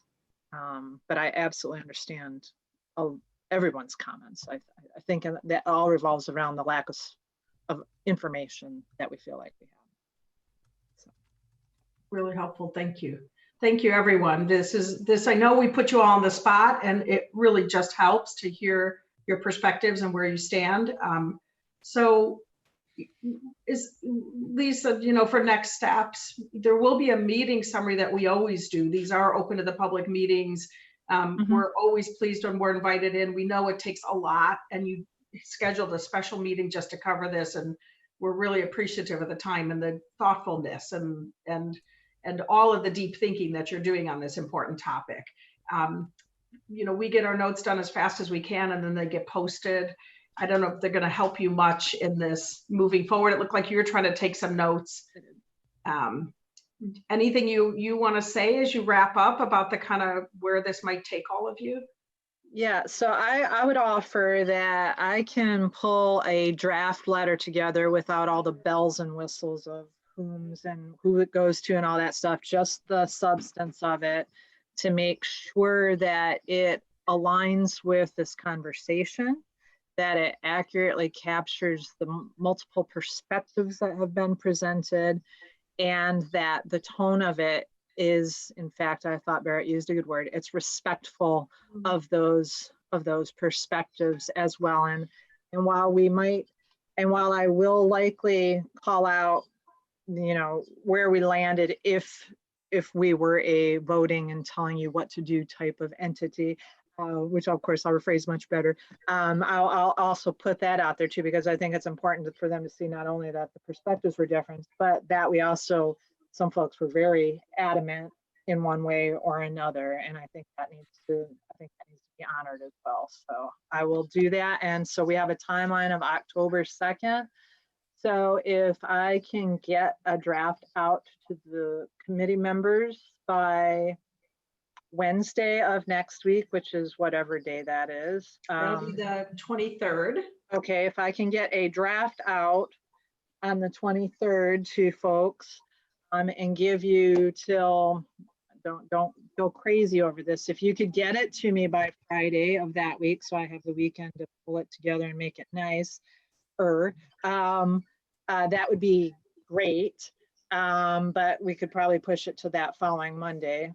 And then, because we do want to give it, it would be nice to get it in before the next question would be, do we want to do the oral testimony too? Or are we kind of at a place where we feel like the letter is sufficient because we don't really have a strong stance in either direction? Does it make sense to do the oral presentation as well, which I'm happy to do.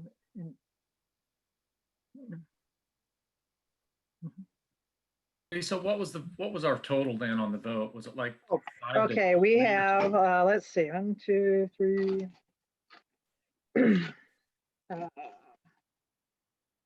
1, 2, 3, 4, 5. We have 5 yeses. We have 1 abstention, and then 1, 2, 3 no's. So pretty. I think I count 10. I don't think I counted myself. I didn't count forgot myself. yourself. Yeah. Yeah, because I think you need to add up to 10, right? Yeah. 6, 3, 1. So 6 yeses, 3 no's, 1 abstention. That's right. Yeah. Yeah. Okay. Sorry, I forgot.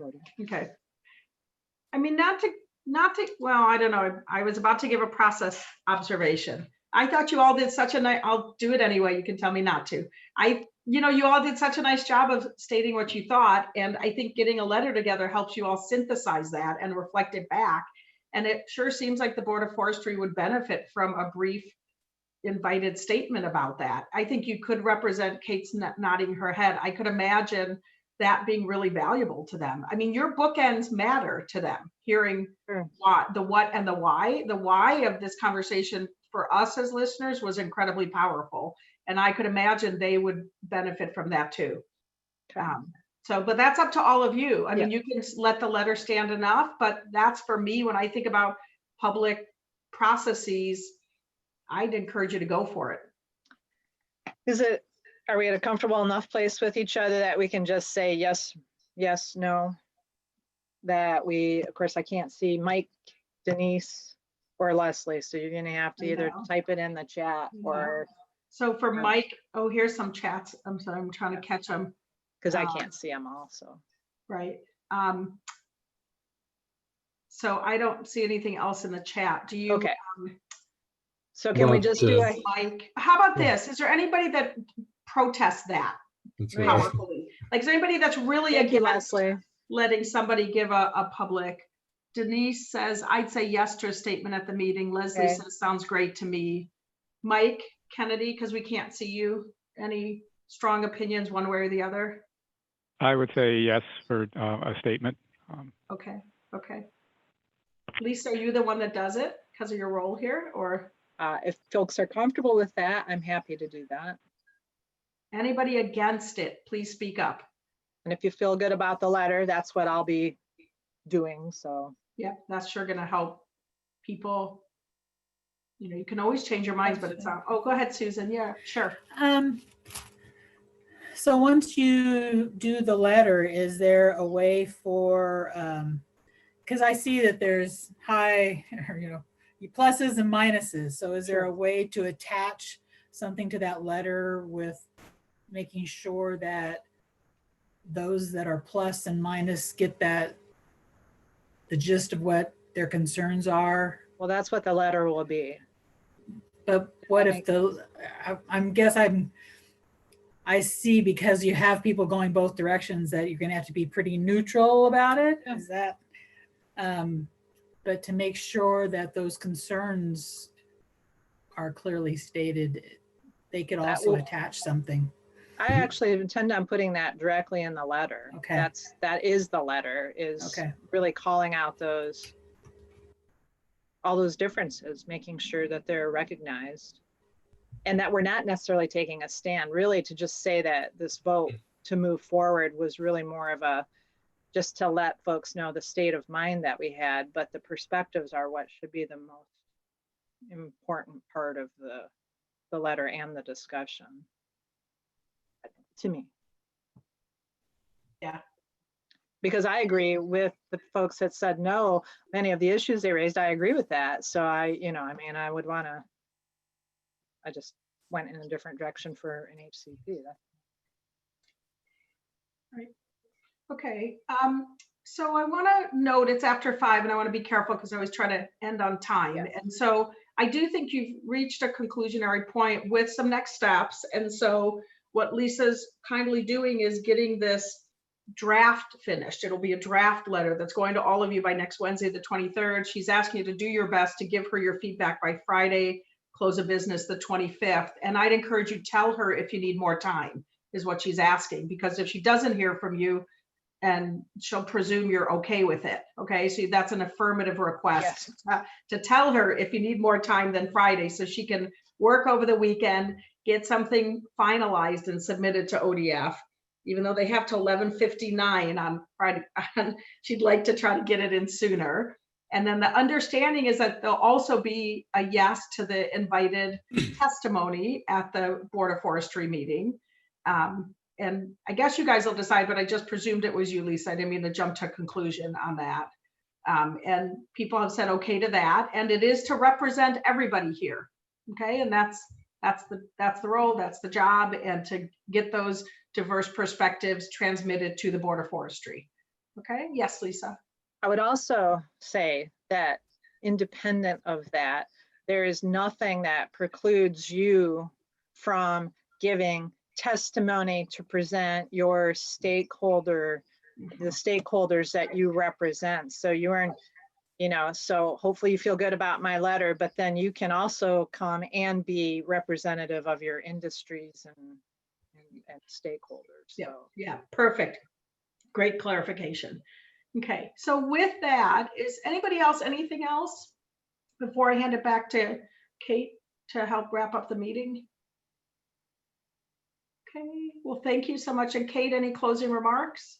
I'm going to hand it back to Cindy, because Cindy, did you want to just quickly say what's going to get posted and available? Yes, thank you, Kate. So hopefully you're all familiar with our HCP website. It is on the external facing ODF website. It's beneath all of the fire information, and you'll see it's highlighted Habitat Conservation Plan and Forest Management Plan. On that website by Monday, there will be posted, right now there's already the presentation that we gave yesterday to the meeting for the folks that attended the meeting open to the public. So it's the slides as well as the video. And those are the slides that we presented today. We'll also be posting the executive summary of the comparative analysis, as well as the full report. So you'll be able to really dig into the details there. And we will also have the draft HCP chapters up on the website. And also in association with the draft HCP chapters, it's a lot of reading. And so we also have a little HCP draft summary that goes through the chapters and gives you some of the key points.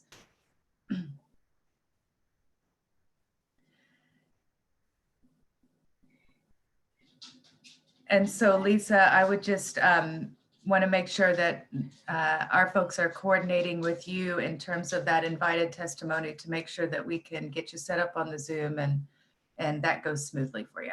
Okay, thank you. Well, thank you so much, everybody. We so appreciate your time, your effort, your thoughtfulness today, and your forthrightness really matters and means a lot. And also, we're just hoping that you're staying safe, healthy, and take good care. Okay. You too. Thank All right, you. meeting adjourned. Thank you so much. Bye-bye. Thank you. Thanks all. Thank you, everyone.